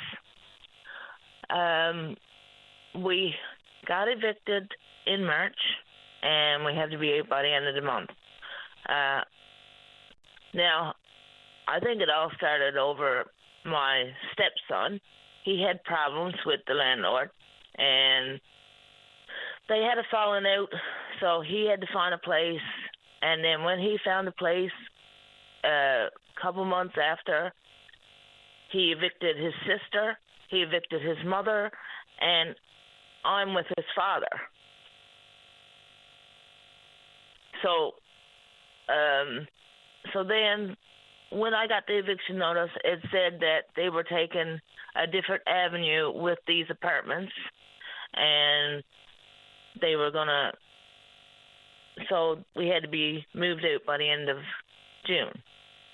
I've looked high and low, day and night. I've looked at a couple places, but I didn't get them. I phoned people asking if they had places to rent. I've even went to my MHA, Clayman Forsey, and he's been trying to work in on housing for me. And he's not getting nowhere. I don't know where else to turn. I'm disabled.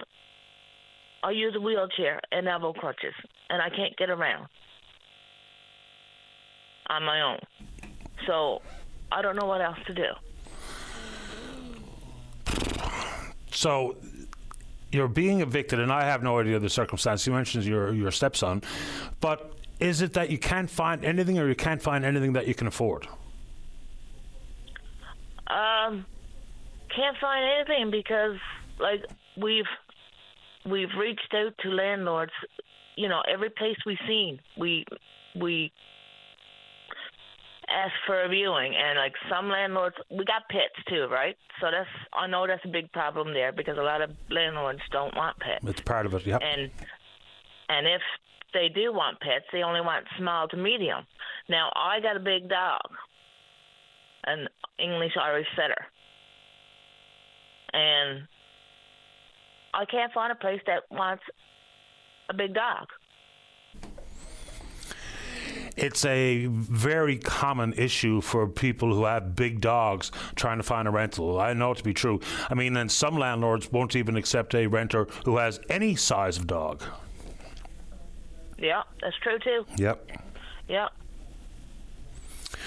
I generally... I called.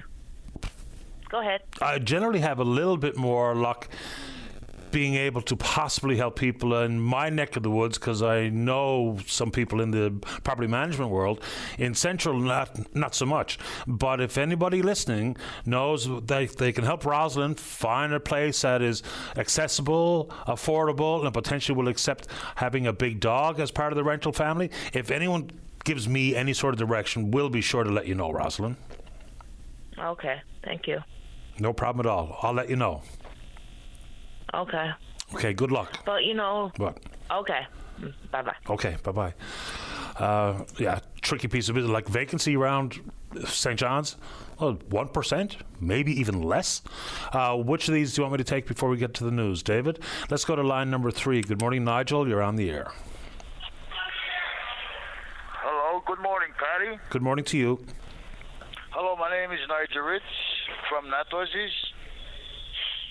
and I'm incarcerated at Labrador Correctional Center. Mm-hmm.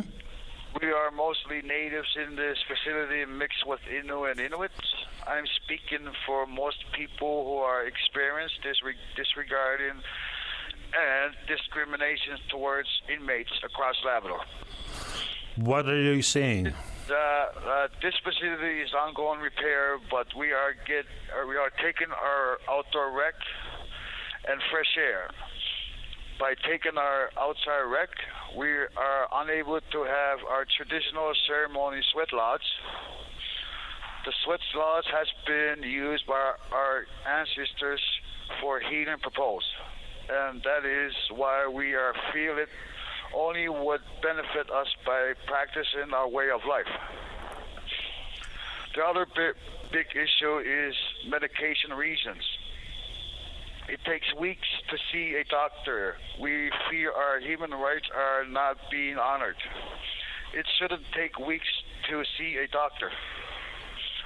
I'll give you an example. There was an elder that had chest pains, and it took over a month for him to get a proper treatment. Diabetic is another issue. The inmates with these diseases are not getting the right diet. And mental health is not properly cared for, medicated. There is no proper programs for inmates living with mental health. Also, legal aid issues. Nunatuvuk has been getting more special programs and privileges instead of Innu and Inuit people. So that's it, what I have to say. I want to make a shout out to Leah Evans. Is there anything you want me to say? Hey? Is there anything I want you to say? Pardon? Is there any questions you want to ask? Well, you were just describing the conditions, and you're the one who's there, yes, so... And there's other things. There's specialists in this facility in LCC. We were taken to another institution. We were taken to another institution, to Labrador Correctional. Where is it? Stephenville. Because of the asbestos. Then they bring us back to it. And then they bring it back to us. What specialists are we talking about? Doctors? Asbestos. Oh, asbestos. I thought you said specialist. Okay, asbestos. No, asbestos, yeah. Okay. And they had to shut down this facility, and then they had transferred to Stephenville because of it.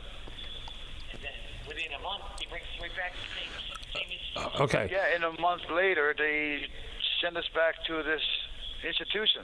There's no ceilings in the place. There's no ceiling in this place. Yeah. Just plywood. And there's contractors working out here. We can't hardly breathe in here, and they're taking away our rights. Yeah, no recreation. Yeah, it's hard to, when someone's talking in your ear, I can hear it twice. So conditions are poor. I would suggest that they're poor right across the board for most of the penitentiaries in the province. Nigel, so you're incarcerated. Do you mind telling us what for? How long you've been there? I've been here almost 2 months. and I've been in the jail. That wasn't me. That's on his end. So I believe that's a collect call, and when it times out, it just drops. So I think that's what happened there. Let's take a break for the news. How are we doing on the phone, Dave? All right, let's take that break. Don't go away. You're listening to a rebroadcast of VOCM Open Line. Have your say by calling 709-273-5211 or 1-888-590-8626 and listen live weekday mornings at 9 a.m.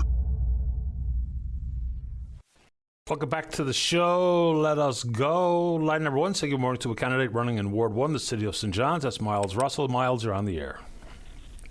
Hello, Patty. How's things been?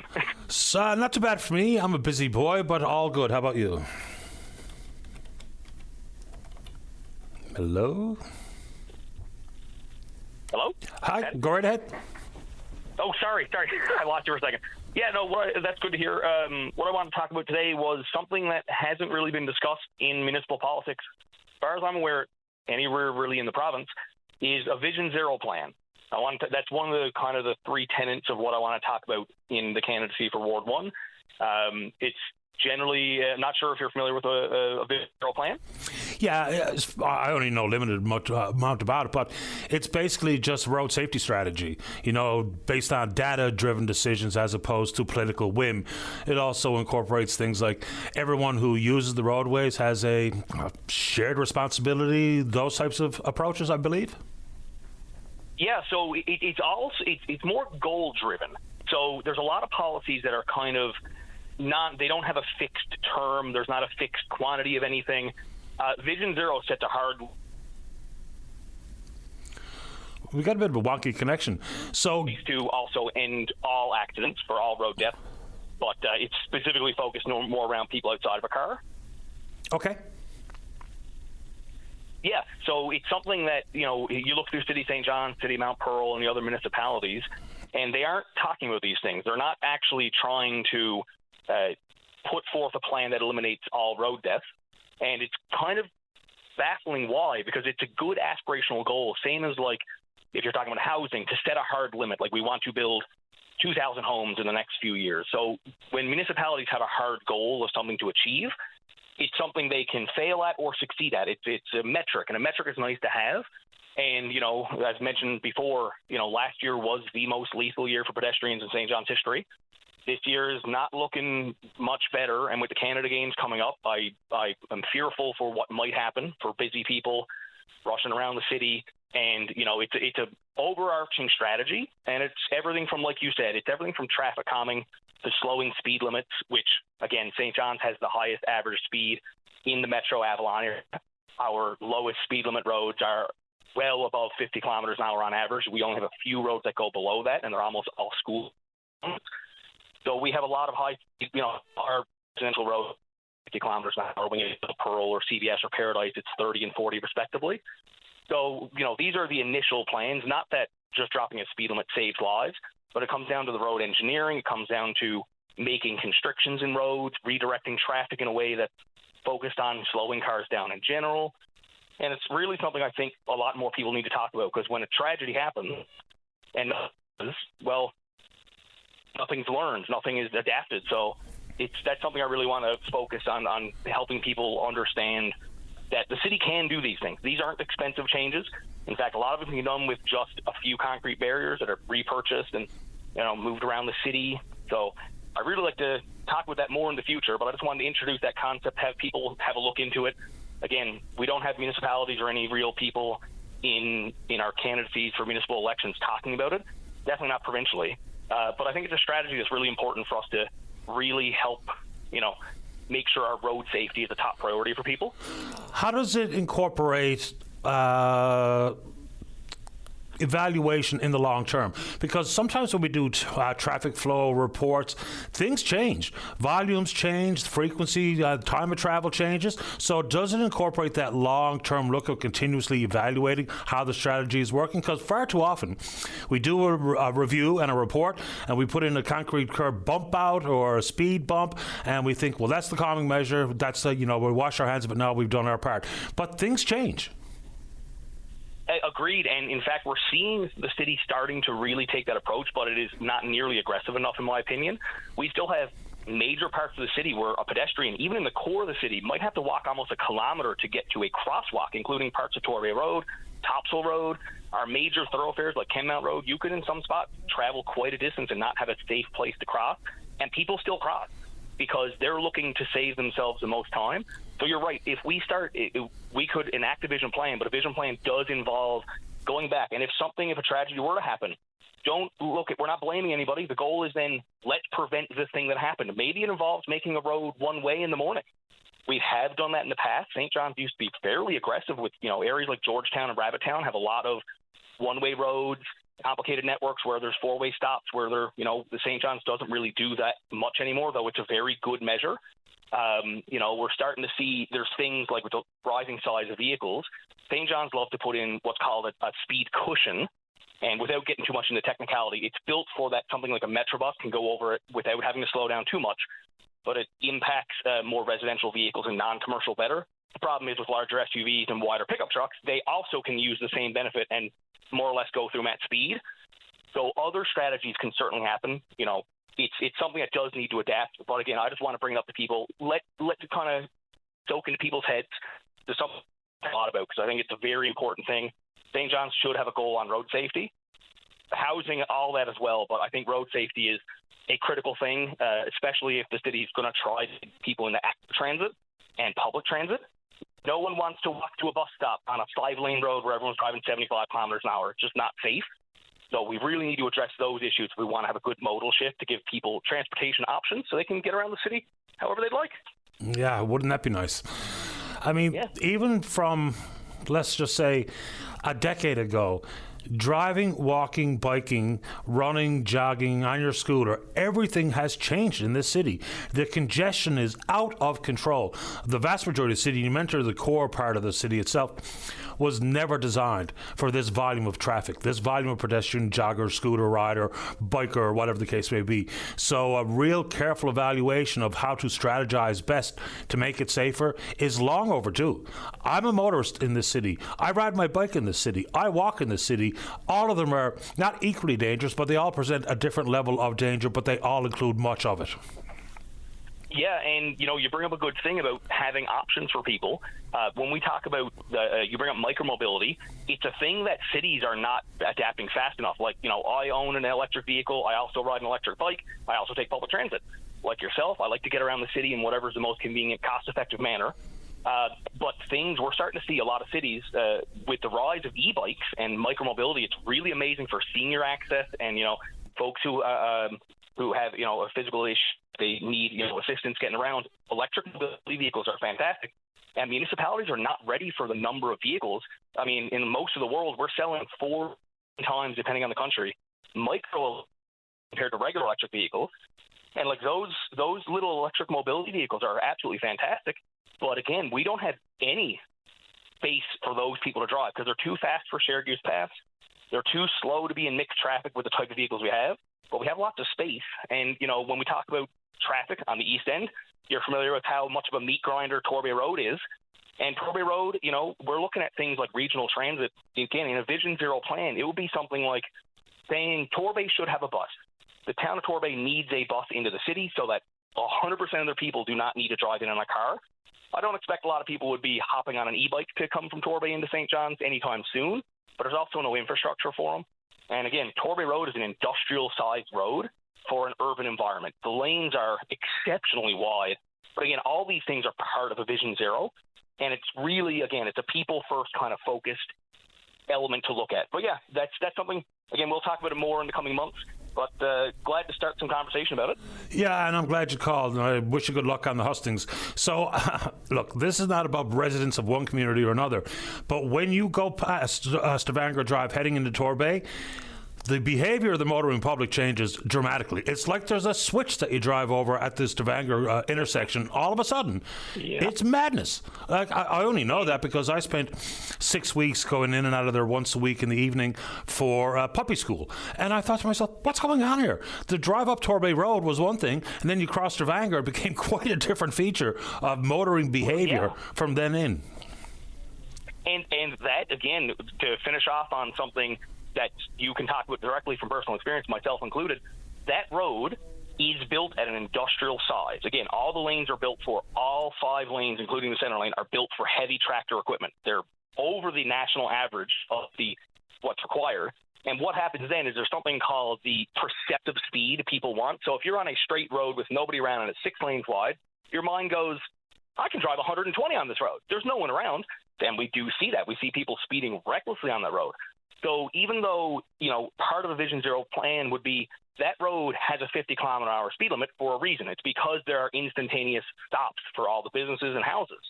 Not as many houses now, and a lot of people fail to see that. Like, again, I would encourage anybody who thinks about these things and goes, I don't want to slow down that road.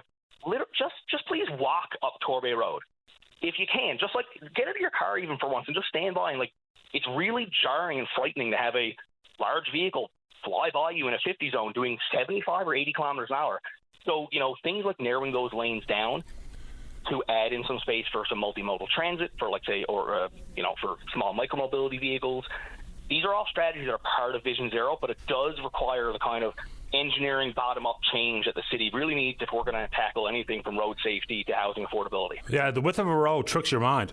Like, I live in a neighborhood school area, and just take Ennis Avenue. Ennis Avenue is where the school is, but it's so wide that people just have their minds tricked into thinking that it's okay all of a sudden to go quicker than you would if you were on Hutton Road or O'Regan Road or whatever the case may be.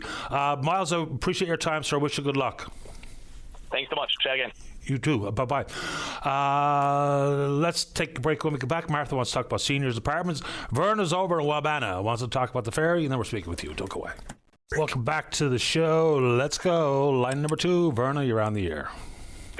Hi, good morning, Patty. Long time no talking to you. Welcome back to the show. I'm calling in regards to the Bell Island Ferry service, or lack of. The what? The Bell Island Ferry service. Patty, the veteran is gone to Fogo, which we had the veteran. That's the first time ever we had the veteran on Bell Island in all these years. And let me tell you, a lot of people didn't think it would ever happen, but it did. And a lot of people in Fogo didn't want it to happen because they wanted their boat back, because they did not want the ferry from Labrador, because I guess they had issues with the ramp situation. So it was a temporary fix that could have happened. I don't know if the department ever made it happen, but it was an inconvenience for them. But at the time, we had no boat. And we were told that we could get the veteran, and it was about numbers. It was about the traffic on and off of Bell Island. That's why Fogo always had the bigger boats, because of the traffic. So we thought, until we found out they don't have more traffic.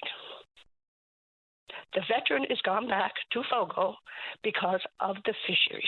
Yeah, I mean, when they say more traffic, I always heard that as much more commercial traffic, because you can fit a lot more cars than you can trucks on the boat. I think that's been the argument. But, Patty, are you aware that in Fogo they use a reefer tractor trailer to transport their fishing supplies that they shipped over, and they stockpile it? So when that reefer gets on the smaller boats, nobody else can get on it. That's a choice they made, to put that tractor trailer there. And it is inconvenient for the people and the public of Fogo. And it is inconvenient for the people of Bell Island as well, because that decision they made, it would cost efficient, but at the same time, it wasn't for the road of Fogo considered, the people. And that being said, years ago, it wasn't these reefer trucks they were using. They weren't stockpiling it for the 3 plants. Now they're stockpiling it, and they might make 1 trip or 2 trips a week. This is not all the time that boat is full because of these trucks. This is not ongoing every day, and you can correct me if I'm wrong, the mayor of Fogo or the MHA. I may be wrong at sometimes, but they're not fishing all the time, all species. It's different times, and you're aware of it. There's crab season, there's lobster season, there's urchin season. So the commodity of what products go out of Fogo It's not an ongoing, everyday, all different products. Right, but I'm not so sure what point you're making there, because the point I'm making is in regards to the smaller ferries did work in Fogo. They used to have the Beaumont there. But till they put the reefer truck, it can't work. You got to realize, okay, you're taking a reefer truck, which takes the whole middle of the Beaumont or the Flanders, they was there. So no traffic's getting on. So that's an inconvenience to the public, correct? The same as we had it when we had the 2 small boats and we had all the traffic in regards to the equipment coming over here for when our roads were being done. When that equipment got on there, we didn't get on. We waited for a couple hours, but that was a priority to get that equipment over to get these roads done. And we understood that. But it can't be an ongoing issue when the reefer trucks are not being used, the boats are not full unless it's on the weekend when the tourists are coming. I'd love to have the big boat all year round, in the summer especially, for Belle Island, for our tourism, but we don't have it. And this is another thing they're saying. They want it because of the trucks. They want it for the tourism. But what about Belle Island? This morning, do you realize we had no boat running? Because the Flanders is down from 8:30 today till 6 o'clock this evening for unscheduled maintenance. Friday. All these people that are going for dialysis, cancer treatment, and everything, stop. You ain't getting on because there's no boat to get on. Because an unexpected inspection happened when the boat went over to Portugal Cove. Shut down the Beaumont. And then they said, well, if it's not up in an hour, then we'll put the Flanders on load and go and reschedule the inspection. This is people's lives. This is people's work. This is people's health. This is essential services we're talking. And this is a situation that the department has put us in. Again, and we asked for the Astron to come here. You know what we were told? No, Fogo needs both boats. They need both ferries. We do not have a swing vessel here. When anything happens, we don't have it. The swing vessel is in Fogo. Yeah. And like I say, in regards to the what they said before previously and what they're saying now, it's to accommodate. Like one time we were told and we believed that Fogo had so much traffic that's why they always had to have these big boats. They always had the big boats. And like we were told, well, when they would go for refit, who suffered again? Belle Island, because the Legionnaire went to Fogo every time. And this one time that the veteran came here, and it was no piece of cake because when it came back from refit, it had all these quirks. And half the time it wasn't running when we had it just now. So when all the quirks went out of it, it went back to Fogo because the Labrador ferry is gone back now. I mean, we'd love to have that great big boat that they have in Fogo for the winter. The reason they use the type of trucking they use, the reefers, is because the larger boat accommodated it as opposed to how they used to approach it. So this isn't the MHA, isn't Jim McKenna, or isn't the mayor who's made any of these types of decisions. The companies that are moving product on and off Fogo are knowing that with a big boat, they can use big equipment. That's all. Yes, but that's what I'm saying. But when the boats are not accommodating and they're not there, what do? You make other decisions. You make other plans, correct? To accommodate all, not just the fish plant. You make accommodations for everyone involved, as well as Belle Island, Fogo, the people, and the businesses. You don't just make accommodations for the fisheries. And I know the federal government is involved in it. I know the provincial government is involved in it. And Mr. Hogan has a call on it. And in regards to the transportation, mayor has a manager has a call on it, and I understand. We're in the same situation. We don't know when we're ever getting Legionnaire back. Yeah, people will talk about the actual industry that is still working on Fogo Island, which is no longer part of the landscape on Belle Island. That's where all the arguments fall. But the thing is, Patty, what I'm trying to say to you I know what you said. In regards to, is it fair for us to have one boat and told, no, we can't have the Astron because they need both of them? It's not fair, and we wouldn't want it to be. How often did we turn around and give up and have one vote and give up our vote for them? And I'm not blaming Fogo. I'm blaming the department. And please, anybody in Fogo, please do not feel that I'm competing one against the other. It's got to be come together as a group and say, because Fogo don't know what Belle Island goes through any more than we know the situation in Fogo. And it's time to come together as a group and meet up with this department and to meet up with this government and say, we live it. This is what is happening, and this is why it's happening. We can't put it in the hands of incapable, unqualified management. Verna, understood. We did have Frank as the minister, and okay, thank you. Pardon me? Okay, thank you. Oh, okay. So we do have to get to the news. I appreciate your time, Verna. Yeah, no, because like I say, Fred tried to make a difference. He wasn't there long enough. And like I say, we need management with qualifications, experience, and the know-how. And we can help them and assist them in doing that. Appreciate the time, Verna. Off we go. Thank you. Have a great weekend. You too. Bye-bye. All right, let's take a break for the news. Don't go away. The Tim Powers Show. Join the conversation weekday afternoons at 4 p.m. on your VOCM. Welcome back. Let's go to line number 3. Martha, you're on the air. Yes, good morning. This is a first-time caller. Welcome. And I'm calling certain seniors apartments and stuff like that. If I could get hold of someone with cheaper apartments and stuff. Where are you? And I am St. John's, St. Clair's Manor now. Okay. But the rent is going so high, it's not even funny. There's North View got the billings, but the rent is going high.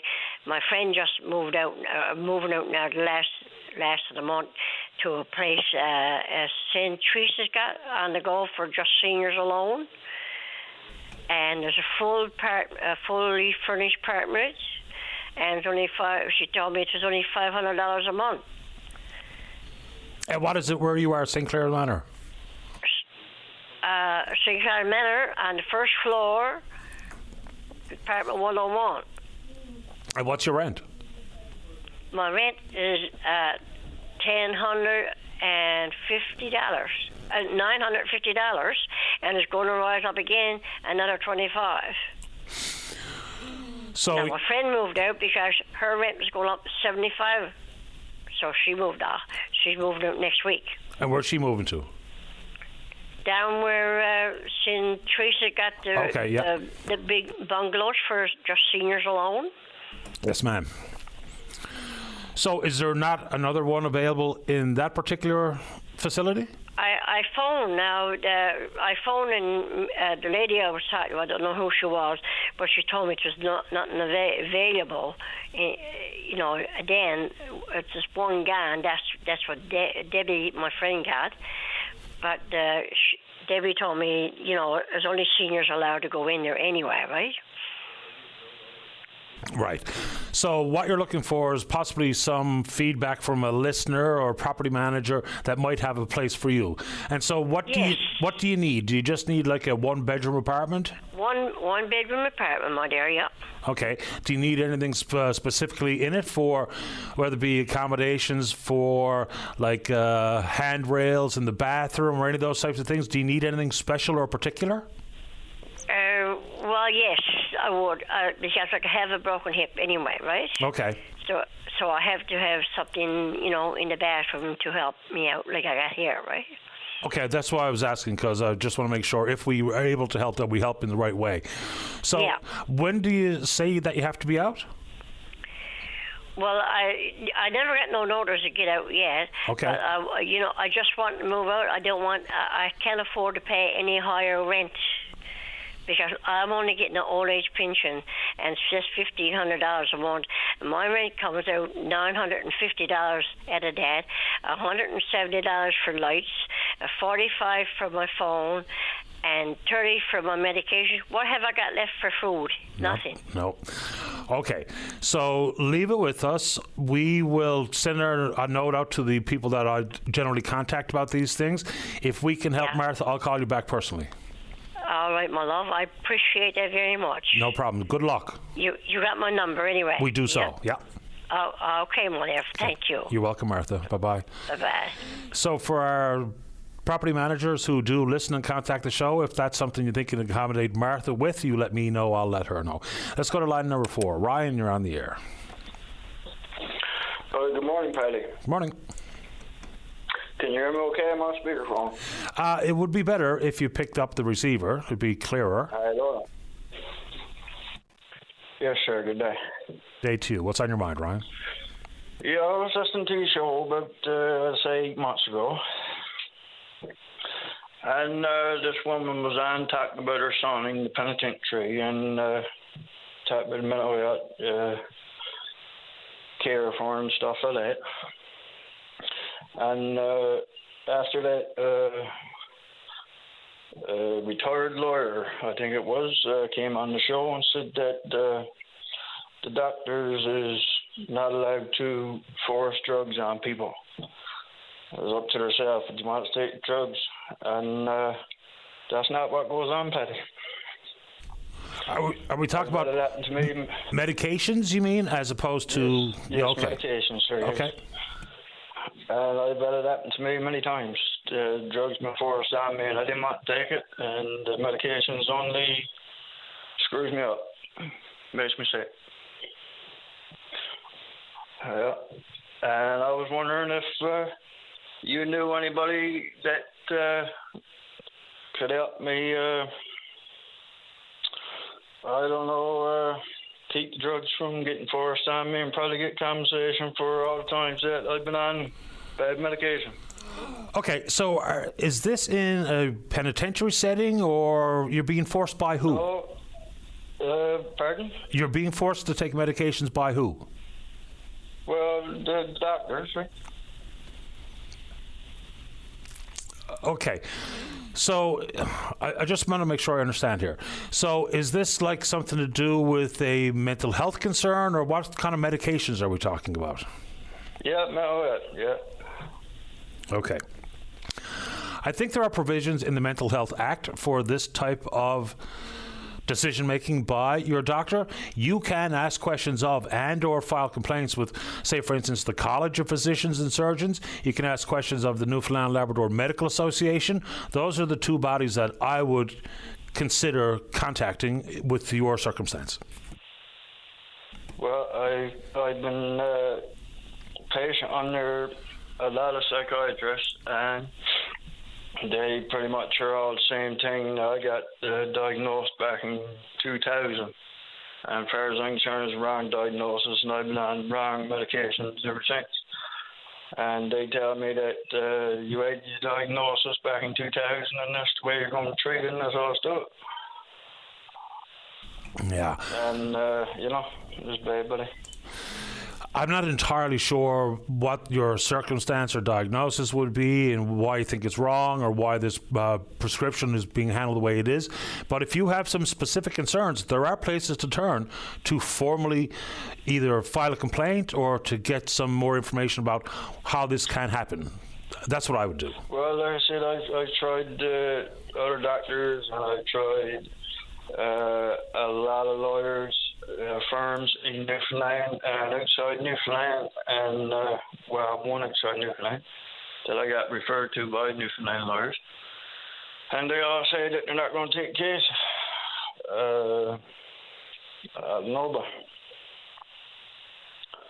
yeah, it's a tricky piece of business getting into that type of legal wranglings with doctors, because but I mean, in the meantime, Paddy, sorry, but that lawyer came on and said that the medication is not allowed to be forced on you, and that he said that was Canadian law, and that's not what goes on by. And what I was trying to say is unfair to say that about patients or people outside getting forced these medications and probably doing them bad. And, it's unfair to say that it's up to them if you want to stay or not. It was unfair, but... Yeah, now it's going to be up to individual doctors as to how they handle their particular patients. I'll give you a number. And this the college. It's not a doctor. It's not fair to say whether it's up to the doctor or not. It's not fair to say that it's up to the people if they want to take it or not. That's Canadian law. Well, I'm going to give you the number for where the only place you can turn with this concern is the regulatory body that governs doctors in this province. So would you like me to give it to you? Yes, sir. Okay, so 709. Yeah. 726. Yeah. 85. Yeah. 46. All right. Give that a shot and let me know how you make out. 729-726-8546. You got it. Thank you, buddy. You're welcome, Ryan. Good luck. Bye. Bye-bye. All right, final break of the morning. When we come back, Joan's there to talk about housing. Don't go away. Welcome back to the show. Let's go to line number 1. Joan, you're on the air. Hi, Teddy. I'm talking about Newfoundland Labrador housing. Now, there a couple of nights ago, I was at my living room, just 3 o'clock in the morning, and there's people outside yelling for other people to let them in the building. Now, it's supposed to be a secure building. There's drug addicts in here. There's the people in here, I don't know, Newfoundland Labrador housing to me, I think, are after slacking off, because if I beat up my apartment and they came in and done a check, I'm out.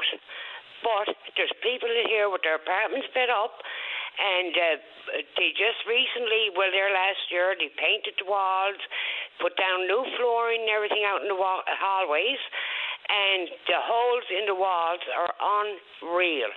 Now, at 1 o'clock this morning, I was woken out of my sleep.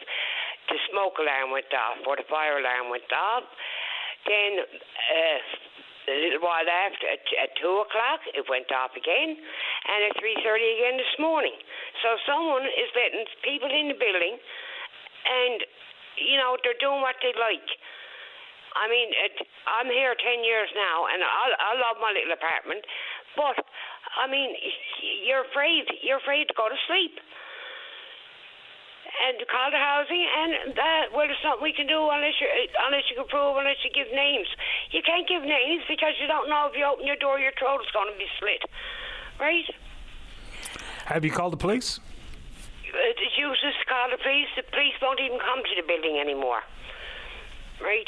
As I called them a couple of times last year about my next door neighbour with the loud music going 4 or 5 o'clock in the morning, and I said I'll stay up, I'll let him in, right? Ring the buzzer to let him in, and I waited for an hour and a half and no sign and nobody. Right, so I mean, and like I say, it's a lovely. I can't afford to move out. I'm a senior citizen too, but I mean, we're here. We're frightened to death. The seniors that are here, they're letting them in. Look, they're just putting them in to get them off the street, like the 10 people, those that are down in that place down by the Basilica.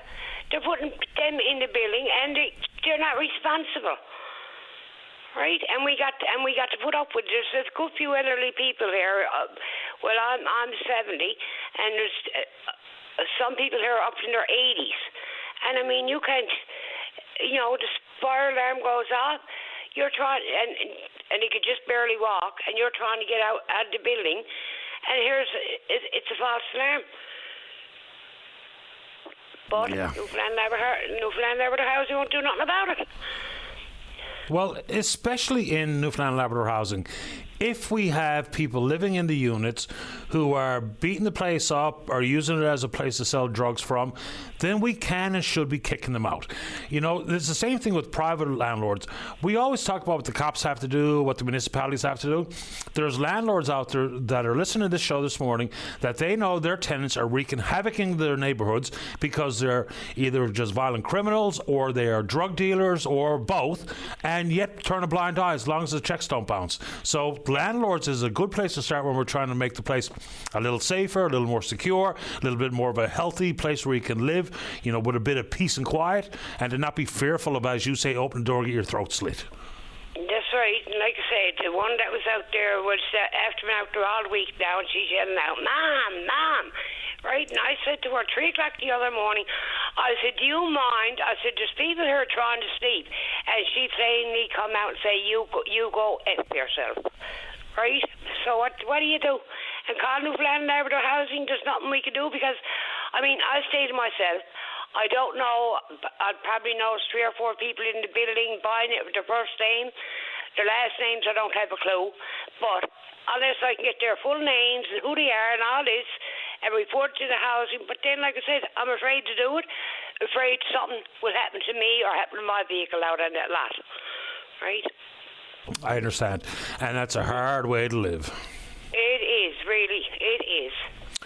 Yeah, but like I say, what can you do? You can't afford to go out. I can't afford to go out and pay on $50,000 a month for a one-bedroom apartment. I just can't do it. Right? I understand.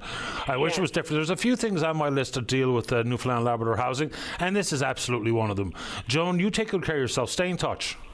Okay, thank you so much. You're welcome. You have a nice day. You too. Thank you. Bye-bye. Thank you. Bye-bye. Another NL housing concern, and certainly not as important as Jones with the feeling whether or not she's safe, is with the games coming and some of the fields that are going to be used, say, down around Pleasantville. Newfoundland Labrador Housing has said that they're going to put a bit of a facelift. They're replacing some windows, but some of those units down in Pleasantville are pretty much an eyesore. So are they going to follow through with what they said? Replace some of the windows which have been needed to be replaced for a long time. Maybe a lick of paint. I don't know, because some of these places look like they're falling down around themselves. Anyway, I know that's not as important as what Joan had to say, but there you go. All right, good show today. Big thanks to all hands, and we will indeed pick up this conversation again tomorrow morning, right here on VOCM and Big Land FM's Open Line. On behalf of the producer David Williams and nuisance Sarah Strickland, I'm your host Paddy Daly. Have yourself a safe, fun, happy day. We'll talk in the morning. Bye bye. Hi, I'm Richard Karn, and you may have seen me on TV talking about the world's #1 expandable garden hose. Well, the brand new Pocket Hose Copperhead with Pocket Pivot is here, and it's a total game changer. Old-fashioned hoses get kinks and creases at the spigot, but the Copperhead's Pocket Pivot swivels 360 degrees for full water flow and freedom to water with ease all around your home. When you're all done, this rust-proof anti-burst hose shrinks back down to pocket size for effortless handling and tidy storage. Plus, your super light and ultra-durable Pocket Hose Copperhead is backed with a 10-year warranty. What could be better than that? I'll tell you what, an exciting radio-exclusive offer just for you. For a limited time, you can get a free Pocket Pivot and their 10-pattern sprayer with the purchase of any size Copperhead hose. Just text WATER to 64,000. That's WATER to 64,000 for your 2 free gifts with purchase. WATER to 64,000. By texting 64,000, you agree to receive recurring automated marketing messages from Pocket Hose. Message and data rates may apply. No purchase required. Terms apply. Available at pockethose.com/terms.